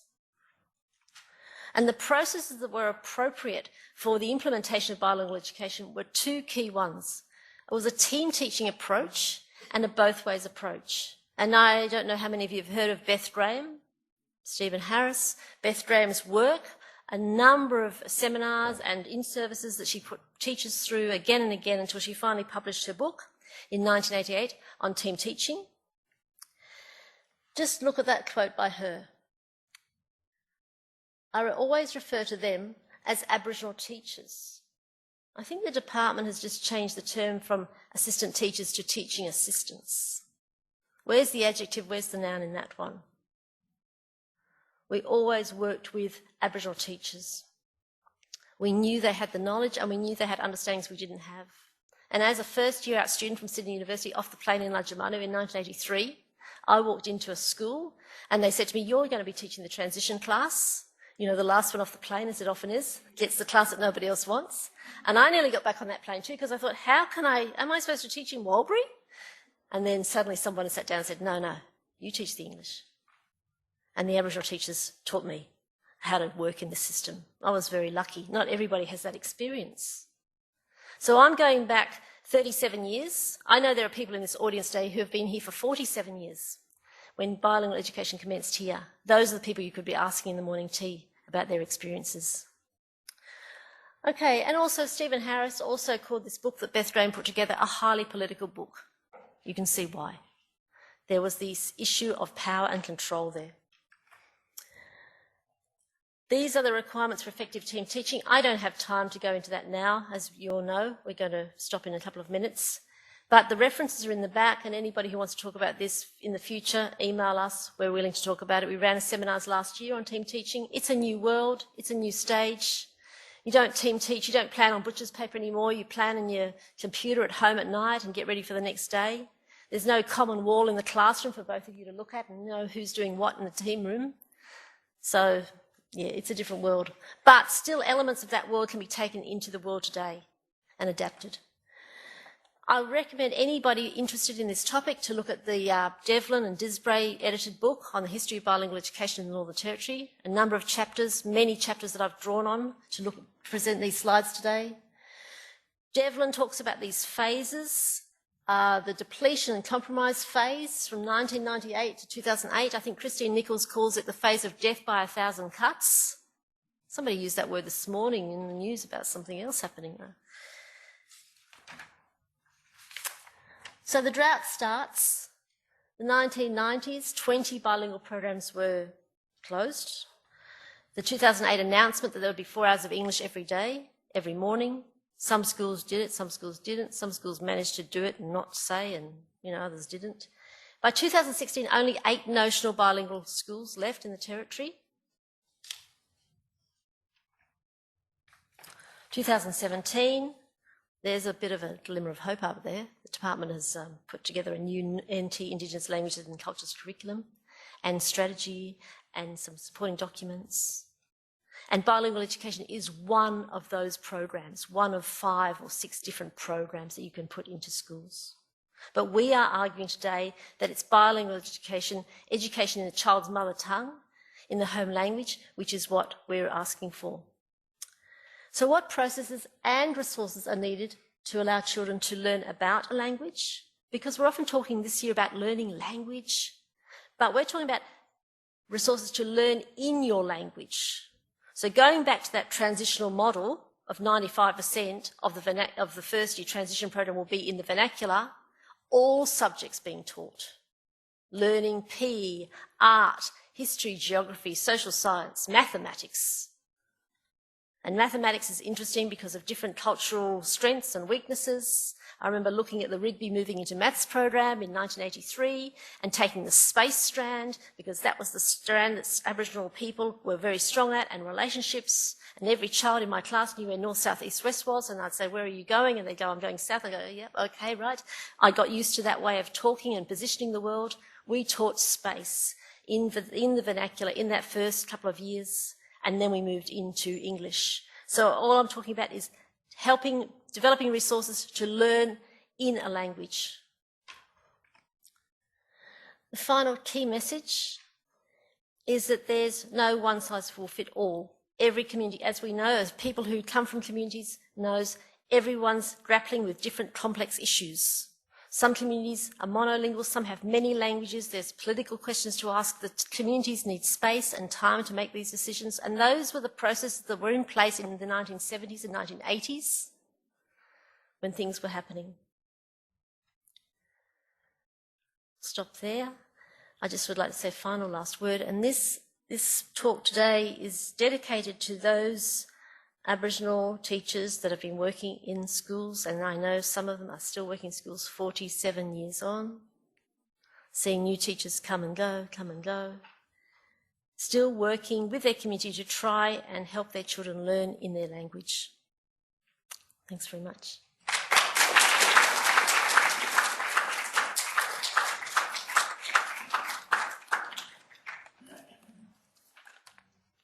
Okay, so we're a little bit over for morning tea, so perhaps if you can hold your questions To morning tea time. till after morning tea. But for now, please have some morning tea. So the morning tea will still be there, whatever's left of it, and there will also be a lunch coming at 12:30. So we've got 2 sessions in between then and now. The first session is called Talking, Singing and Writing About It. And the presentation is going to be delivered by Dr. Waymamba Gaykamaŋu and Yasunori Hayashi, and they're both employed at the College of Indigenous Futures Arts and Society at CDU. So please welcome them up here.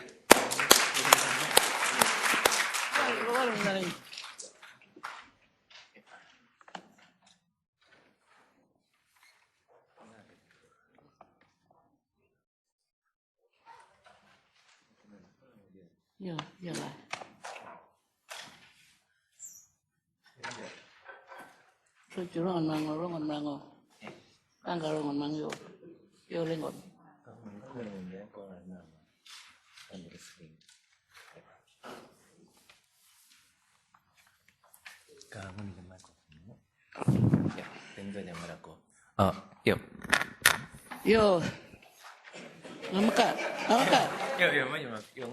may maka, ngama. Yo, I like to acknowledge the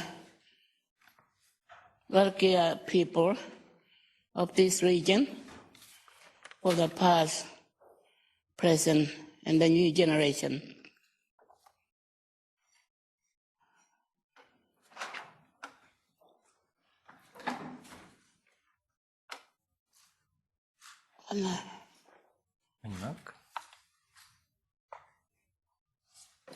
Next. You next. Next, okay, yeah.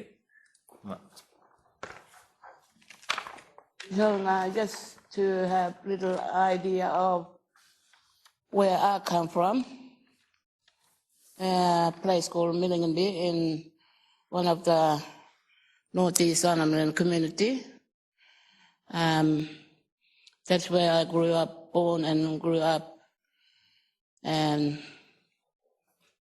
my families are all over there, long way from here. Next one.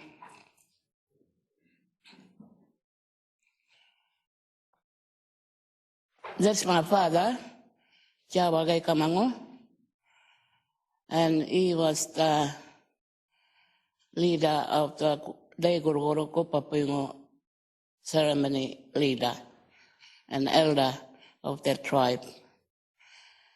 He was also a dancer of Kopapingo songs and dance, and he also a traditional Daygurgoro leader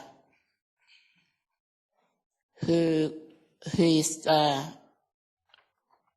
has represent to his homeland Giliwiri. He's also a painter. He paints his own design from the land of Giliwiri, and at the moment it's on exhibition at CDU Gallery. Some of the painting are there for people to go around and see it. And he also a dancer of his own clan, the Kopapingos, because he had a lot of talents.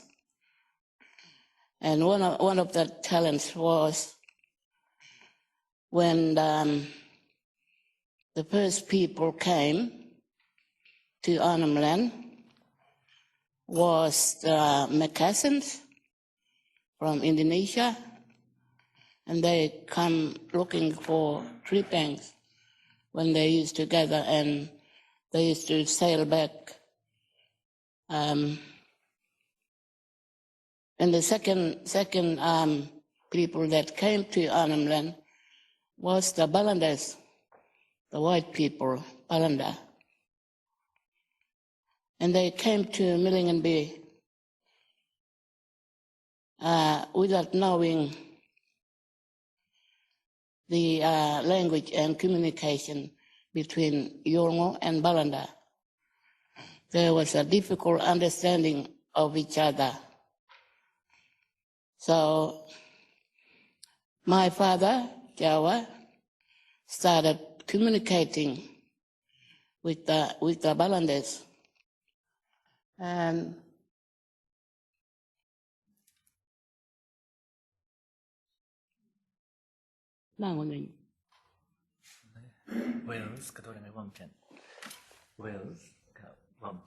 okay. Yeah.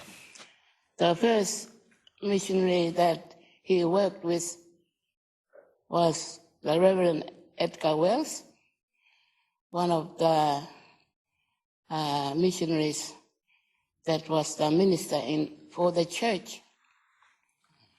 And the other one was Miss Beulah Low. I think she was a teacher by profession, but she turned herself into a linguist. and became linguist for the Yolngu that she wrote, and with the community members, plus with my father Jawa, and to have the communication more easily for them to understand for the Balanders, because they didn't know that when they came to Arnhem Land, places like Milligan Bay, it was not enough communication, not enough understanding of each other. So my father started teaching them how to speak our Yolngu language. And one of them he showed, because he was a Kupapingo speaker, so he teach them Kupapingo language of Tuala, mean one of the language from Northeast Arnhem Land.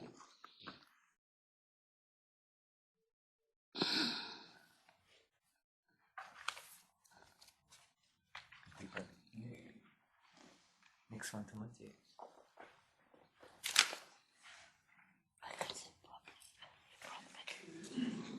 Yeah. Next one. Well, next one. Okay.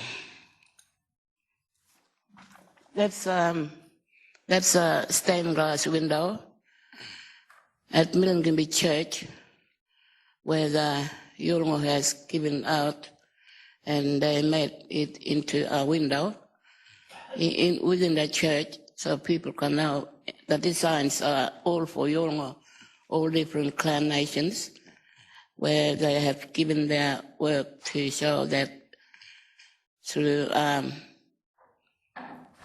mission work that they have done, and they given it to them, so they make a glass window. But at the same time, they were learning how to, because it was a mission, and what they bring was to have good, the church people, how they talk about Jesus and God and Creator, and they taught Yolngu about God, their God, Balanda God, and they taught them many things. Plus, at the same time, Yolngu was teaching them how to speak our language, Yolngu language, and be able to communicate with them. And some of the Yolngu have done a lot of singing in their own language, because Bilingual has taught them how to read and write their own language.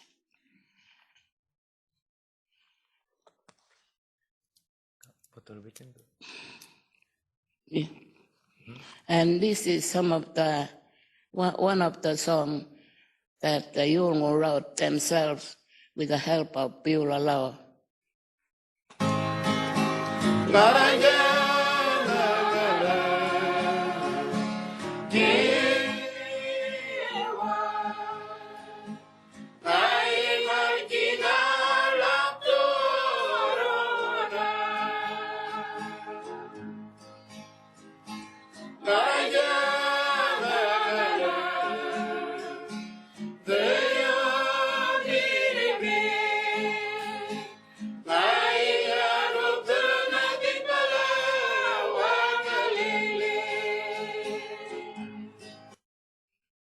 And that's, we didn't know that the Yolngu didn't know how to write their own language and how to read.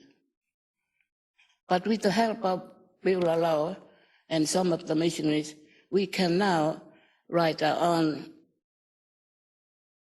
read the Yolngu Mata. And that's when little bit of bilingual, when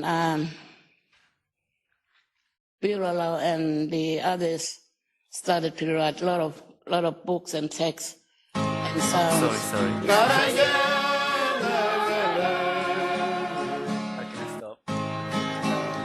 Yes. Yeah. Sorry. Yeah, a lot of text, and so children in the school can read their own language, be able to read and write their own language. That's when the bilingual came. And I was one of the bilingual teaching aides that started bilingual. With the help of, he's not here, Michael Christie. He was a linguist, and some of the people in Canada people were doing a lot of literacy production, producing books for the children for bilingual, so they can be able to read and write in their own language.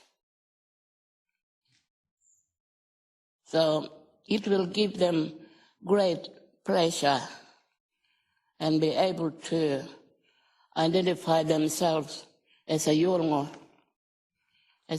where they come from and who are they. That's the most important for Yolngu children, to learn their own language and their own culture. But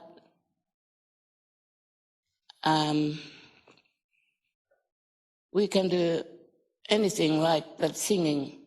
It was done by the Yolngu themselves with the help of the missionaries. Next one. Okay, thanks. No, next one, yeah, I can't see you. I can't see you. This is the one. Because of my involvement in the language sector, I wanted to do furthermore, because what I've seen and what I've heard from my father Jawa, what he have done to help the missionaries understand our language, and be able to communicate with each other. I find it very fascinating of my father, and he passed it on to his children. So I become a bilingual teacher. And then through that time when I was teaching my own children, Yolngu children, I was their teacher, Yolngu teacher, to my Yolngu children, and we were able to communicate each other well, because they found English as a foreign language and not of their own. So more better children were learning their own language. After I came here, Darwin, there was already Michael Christie doing some research on Yolngu studies here at CDU, and he wanted me to work with him. So for the whole year, 1 year straight, we do a lot of preparation, data, text, sounds, syllables, all those in Yolngu Mata. So the following year, we started teaching them here. And we had a lot of students, not only from Australia, but from international students too, come in who wants to learn Yolngu Mata here at CDU. And then I worked with Michael for several years, and then Michael went to do other job. So John Gradix come, and then I was teaching with him again, same at Yolngu Studies, teaching student. And that's ended up in, after I retired in around about 2008. But before that, they had to choose Mark Guyula to become a lecturer here. And he was teaching both little bit of Kupapuingo and little bit of his language, Jambarpuingo. So after he left, Mark Guila left, he became a politician. And that's where he is now. And I've resigned. And then come Nori. He came with the others, working with others. And I leave that to Nori now. Thank you.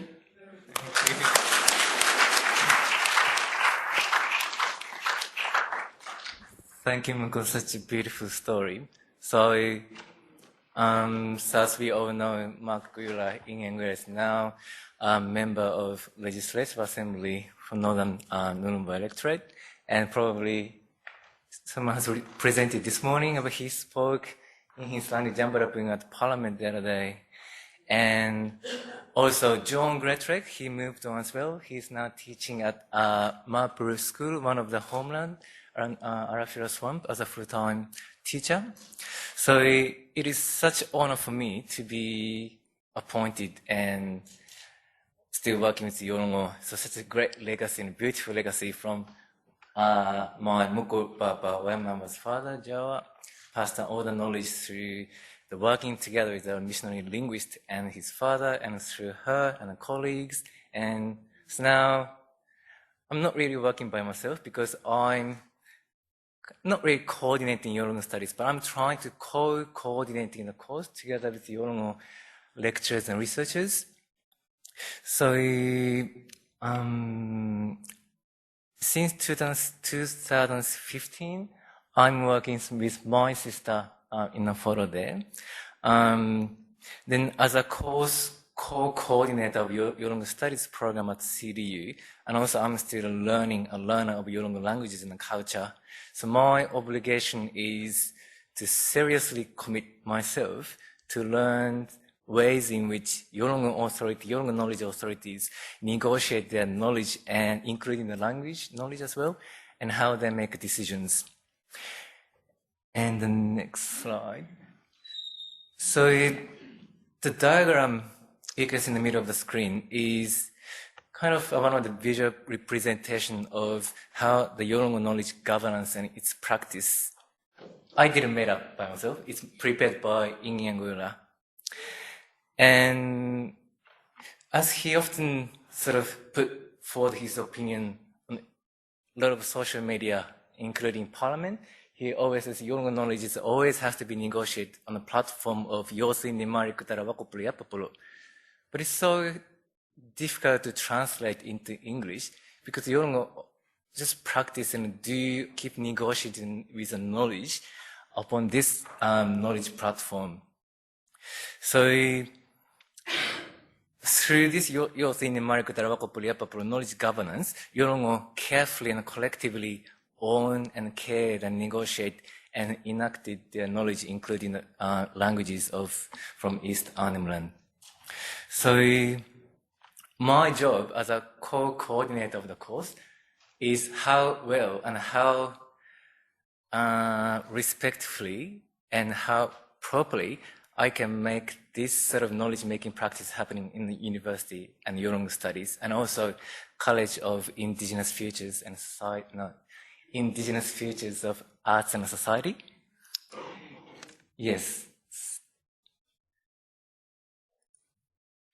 So in 2019, so this year, so early this year, so our college, we welcomed 5 new Yorongo lecturers and researchers. The Gough Whitlam, he's sitting there. So he's an elder of Marango clan and a Yorongo leaders of a Gongdal Aboriginal Corporation from Gapiak. And also he's a vice chairperson of Aboriginal Resource and Development Services. And Ian Mongono Gumbala, he's the elder of Daigoroguru Gupapingo, same as my Mukul sitting here. And also he's working as a Gumbala consultancy. So he's doing a lot of community engagement and development work in Ngokor, Nuka. And also Mercy Gumbla, so Ian's wife. So she's an Alawa woman and from Ngokor, Nuka in English, and who taught at Shepperson College at Galwinko for 10 years. And Joy Bulukanawi, she's a senior developing woman, and she's experienced bicultural and bilingual consultants from Aboriginal Resource and Development Services. And lastly, Inenimba Dhurrkay, so she's a senior Wangari lady from Darling Boy. She's also a very experienced bicultural and bilingual consultant from Aboriginal Resource and Development Services. So we have 5 new Yolngu lecturers and researchers, together with Yolngu CD Yolngu researchers like my Gurun sitting there, Lawurrpa and Gota, my Marimo, and my Mukurabapa here, and my sister in the previous slide. So still we have to work at how the university, not only within the campus, on campus, but together with organizations from outside the university, how we can create a space where Yolngu can take a lead and make a decision how the research and how teaching and how the community decision making should happen according to the Yolngu realm or knowledge making platform, which is yours in the Marikutara and Wakopolea Papuro. So those 2 slides at the top. So end of March this year, so new group of 5 Yolngu lecturers and researchers, and myself and Michele Spencer from Northern Institute, we went to Canberra and to meet with elders from Thursday Island, and also traditional owner of the Canberra, Ngambri country. So we discussed what the Indigenous diplomatic platform look like. So there's no kind of balanda intervention or sort of notions on the table. So all negotiations and conversations were happening from Yolngu perspective and a Thursday Island elders perspective and Canberra traditional owners perspective. So we just sit aside, Balanda, myself, and course coordinator and Michele. And the pictures on the bottom on the right-hand side, that's 2 weeks ago. Together with 5 new Yolngu lecturers and researchers, we ran a workshop with Land Council in Northern Territory, and to discuss how they can better connect and commit to the community development, because the notion of Aboriginal traditional owners in the Land Rights Act is quite elusive and indefinitive. So that's where the sort of exciting conversation can occur, because the Yolngu has a not really complete, very specific way of negotiation, who's the landowners and who's the carers of the land. So how much those knowledge and the practice could be understood well in the university and also outside of universities, such as the Land Council. And also 2 or 3 times a year, our Yolngu Studies program, we run intensive course. That's a photo on the left-hand side at the bottom. So that photo is from last year, but together with the Yolngu lecturers, my sister there, and Ian Gumbla sitting there, and also 2 other Yolngu elders, Allman there, he's the chairperson of Lead with Tourism and elder of the Burarumanga Gumach clan, and the lady sitting there, she's from Lina Health Organization. So putting our sort of efforts and knowledge and capacity together with CDU, Yolngu researchers and lecturers, with the Yolngu health professionals from other organizations, so we can sort of develop a relationship with other organizations and Yolngu, so that we can make sure the knowledge Yolngu share with us and non-Yolngu always have to make sure to go through the right process, which is Marikutara Yosindi Wakopolea Papulu. That's what India always claimed in the parliament. So, yes, so as a coordinator of the course, I wish the Yolngu Studies program and also research practice in the campus and outside of campus has to be, hope we can negotiate and also celebrate the knowledge in languages, and also whenever and whatever we make a decision, it has to be, hopefully it can be done in a language. Because as my guru says, language contains not only the ways for communication, it contains the Yorongo culture, which can be metaphysical and ontological and epistemological. It's not really up for negotiation. So I think speaking language and negotiating and making knowledge, and also hopefully we can sing on campus for enjoying. But I think doing things in Yorongo language is quite important. So I'm trying my best to do right things, just right things on campus and also area in Darwin.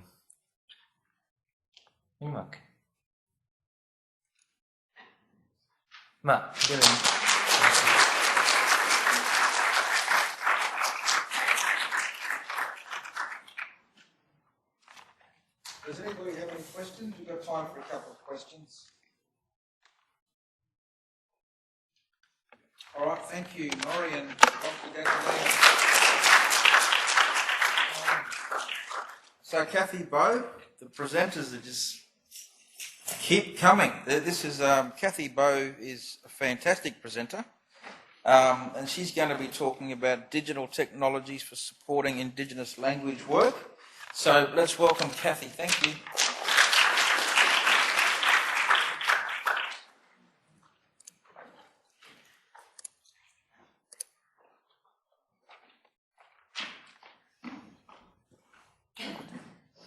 Thanks, Curtis.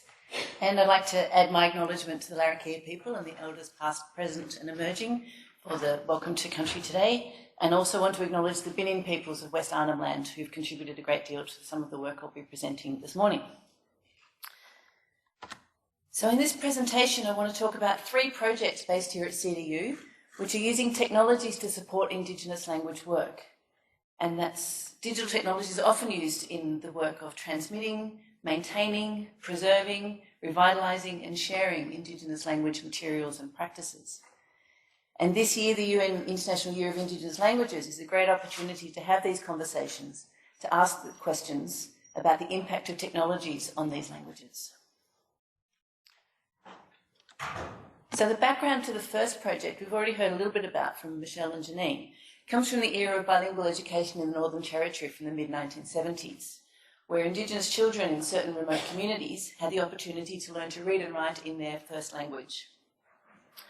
And to resource this, a number of literature production centres were established to create reading materials for the kids to give them something to read. And this involved training in literacy for the adults as well as making these materials for the kids to learn. And because of so basically hundreds of books, thousands of books were produced in all sorts of different languages.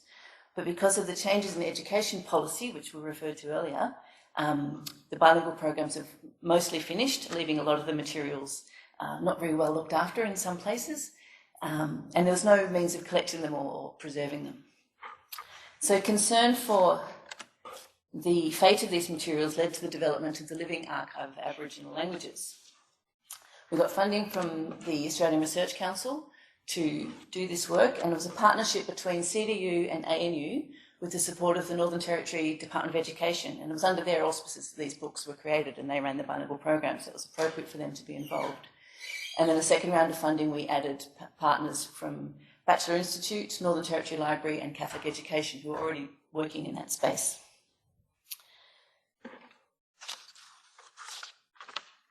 We collected them as many materials as we could and put them under Creative Commons license, which seemed to be the right mix of accessibility and some protection for the resources, because we wanted to respect the copyright rules both from the Western system and from the Indigenous system. And it's a bit of a tension there, but that's the solution we've been working with for now.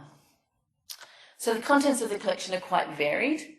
We've got things like primers for developing literacy through things like breaking words down into syllables. We've got photo stories of contemporary life. There are lots of stories of ethnobotany and scientific knowledge. There are traditional stories of local significance. There are local histories told from an Indigenous perspective, such as the bombing of Bilingual. And there are some translations from English and other languages. So I'll just run you a quick demonstration.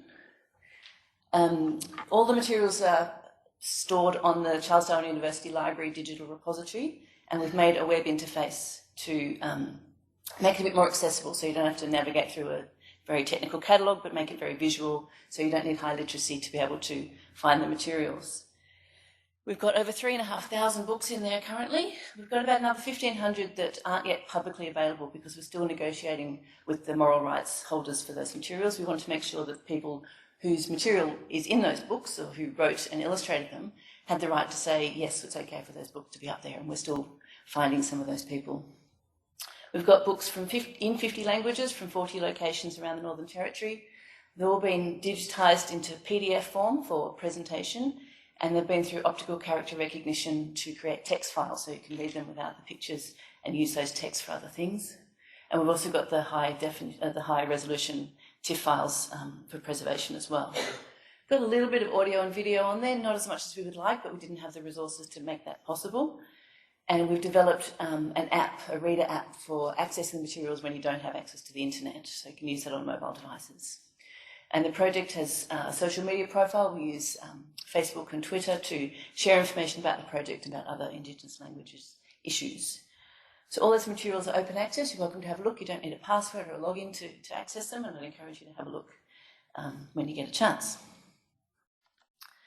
The second project came as a response to the lack of opportunities to learn Indigenous languages at university in Australia. So out of 120 Australian languages that are still spoken, there's only 6 that can be learnt at university. And CDU has the longest running course with Yolngu Studies, which we've just heard about. And there are reasons why there are not many courses available. They require a lot of negotiation, a lot of time, a lot of resources. We need to develop teachers. There's often small class sizes in the beginning, which make it financially challenging for universities. So there was a suggestion that possibly delivering courses online might mitigate some of those challenges. There'd be more flexibility of delivery, less demanding on teachers, and could promote cross-institutional enrolment. So a group of us from CDU got together and created an online template to make at least the technical side of things a little easier. We had funding from the Office of Learning and Teaching of the federal government, which no longer exists, to develop a pilot program to see how it might work. We used WordPress and other free and open source platforms that a lot of people are already familiar with. They're fairly easy to use, so there's a low barrier to entry. You don't need to know how to code computers and so on. And you can add text and audio and video and all sorts of different types of resources. And we chose a learning management system on which to build a curriculum so that we structure the resources into lessons and courses.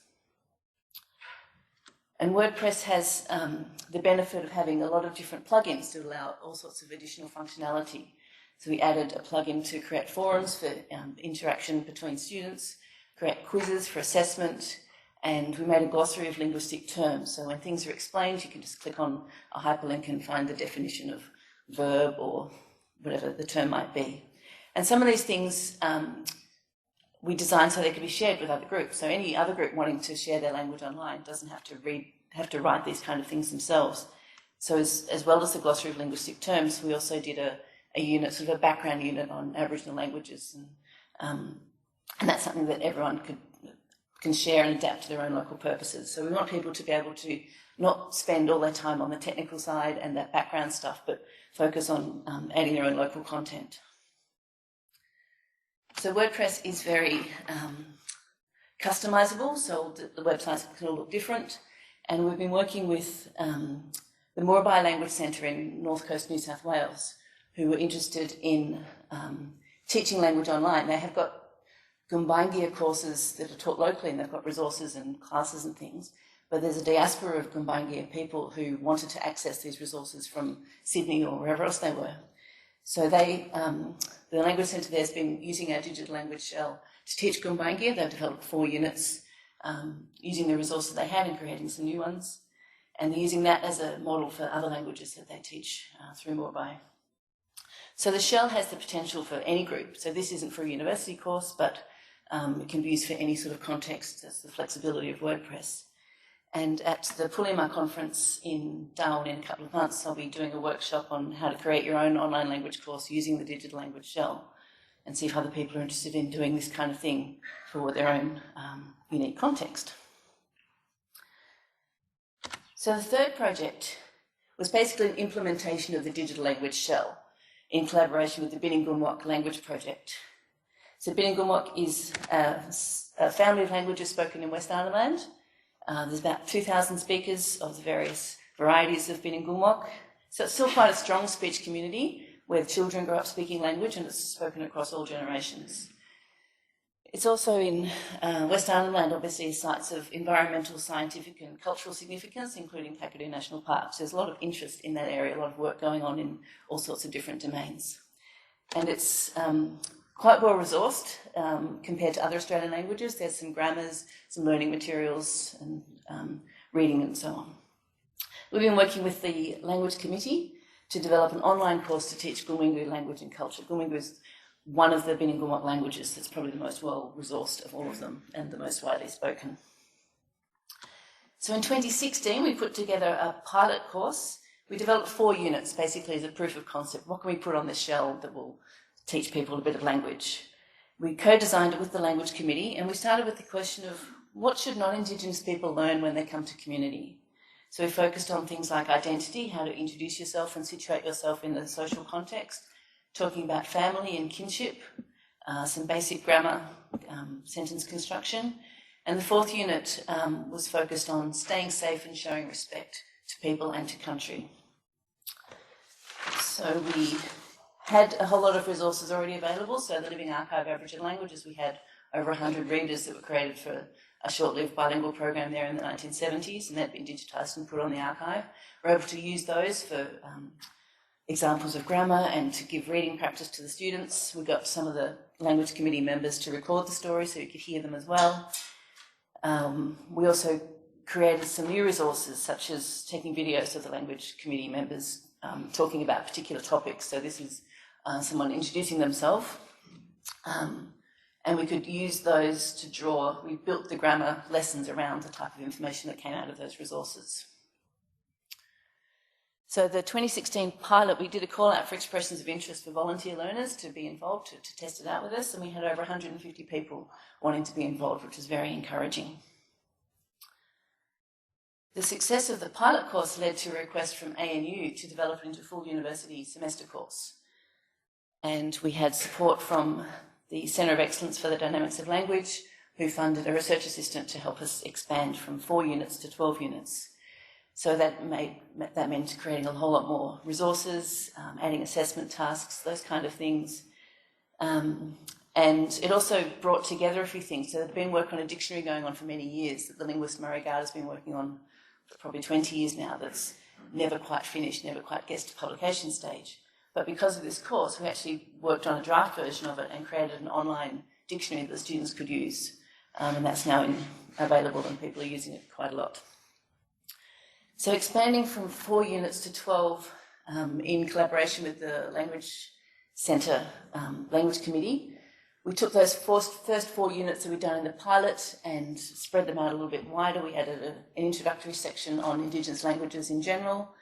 We added new topics about food, about time and seasons, about body and health, land and nature, art and music. And for each unit we had particular sets of vocabulary, particular grammar issues, pronunciation practice, and tasks. Might be reading or conversation or creating sentences or listening to things. So we've just finished delivering the first implementation of that course. Today's the last week of semester. And we've had 3 modes of enrolment. So it was jointly offered from CDU and from ANU. And because the Language Committee was happy for people in places like Canberra and Darwin to learn their language, but there was also a concern that what about people who work in Gundbalanya, who work at the clinic or the school? How are they going to do this? They might not want to enrol in a university course. So we added what we called a workshop mode, which gave about half the course access to those materials, people working on country as a fee for service. We had 15 students enrolled at CDU, only 3 in Darwin. Because it was all online, there was no set lecture times or tutorial times. All the materials were just delivered and people could access it whenever they wanted. So there's quite a spread of locations. What was interesting there was Quite a few of them were professionals working in West Arnhem or with Binin people. From ANU, we had 10 enrolments, one doing it remotely, but the rest based in Canberra. And what was interesting there was about half were overseas students who had no previous connection to Indigenous languages, and they've taken a real interest in that. And in workshop mode, we had 5 students enrolled, some on country in Gundulanya and Jabiru, and some who visit there, based in Darwin and visit there, and one doing a PhD in Sydney who visits quite regularly. So they want access to this material, but they didn't want to sign up for a university course. So we're quite pleased to have 30 students in the first implementation of the course. There have been some challenges with navigating 3 different systems. So using the digital language shelf facilitated the access across the different institutions and created a shared space for all the students, no matter how they were enrolled, but also created some challenges. All the course materials stayed on the digital language shell, but the 2 universities use different learning management systems. So CDU uses LearnLine, which is based on Blackboard, ANU uses Wattle, which is based on Moodle, and of course each of those has their own different requirements for setup. Enrolments and assessments had to happen through those systems and then sort of channel people through to the digital language shell, which involves some replication of tasks. There were some issues like the ANU semester started a week earlier than CDU, so students weren't tracking at the same time, and working out the final assessment with people having an opportunity to talk to a bin in person via Zoom. Negotiating that over 2 time zones ended up being more difficult than I'd expected. So there are 3 projects. Now we get to the big question: how do these technologies support the work of transmitting, maintaining, preserving, revitalising and sharing Indigenous languages? And there's a bit of a story that you'll see in the popular press about the power of technology to save endangered languages. And so every time there's a new release of an app or a website or something, you get these sort of headlines that this technology will save this language. And I disagree with that, basically. I would say that technology won't save languages, people will save languages. So thinking about, instead of focusing on the technologies themselves and what they're capable of, let's focus on the people who own the languages, who speak the languages, who teach them and who value those languages. And we should be collaboratively developing digital tools to develop the goals, the aspirations that they seek for their languages. It might not be the flashiest app and whatever the technology might be capable of. Let's look at what the people actually want themselves. So the resources I've described here, they might have no influence on the ongoing transmission of languages in communities, but I can see 3 ways in which digital technologies such as these can support Indigenous language work. The first is through access, making language materials available and accessible across time and space. So, for example, having books in the Living Archive makes those books that were created for remote schools decades ago, makes them accessible to people all around the world, to researchers, to students, to anyone interested in Indigenous languages and cultures.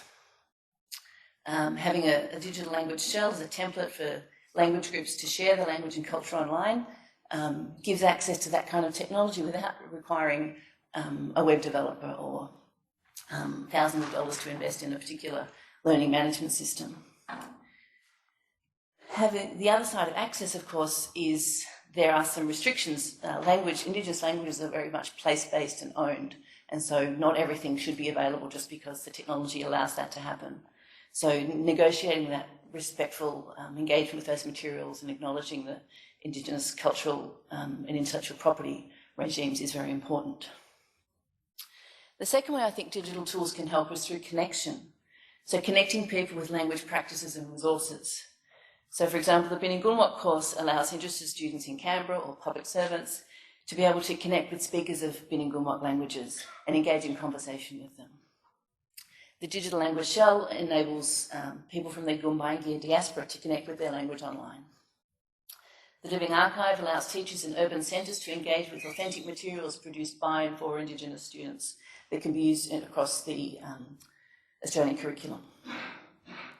The third way I think digital tools can help us with Indigenous language work is through promotion, using technology to shine a light on these important features of Indigenous culture and identity. So when you look at the map on the Living Archive and you see that mosaic of languages, and then you've got access to this huge body of literature written in these languages. By creating language courses for university, it brings Indigenous languages into the higher education environment, making them more visible and engaging Indigenous authority in the academy in more integrated ways. And so again, this International Year of Indigenous Languages gives us the opportunity to promote those languages, to say that they exist, that they matter, and that you can connect with them and access them. So I'm doing my PhD at the moment. I won't tell you all about it because even I'm bored with it. But I'm looking at the way these digital language infrastructures and how they've been developed and delivered and used, and how they all rely on specific alliances of people and technologies and institutions and artefacts and even pedagogies and knowledge systems that all have to work together to produce particular infrastructures. And all these alliances are very contingent. They're constantly in flux and vulnerable to threats. So, and each of those components exist within their own infrastructures of policies and practices and standards that all have to align in some way to create these resources. But then changes in technology, or changes in personnel, or changes in funding, or changes in policy can have massive impact on sustainability of these resources. And this intersects with the languages themselves and the linguistic ecologies in which they exist. So we can look at these digital technologies as tools for Indigenous language work. It's also worth considering the contingency of the alliances on which they're built. And that's all. That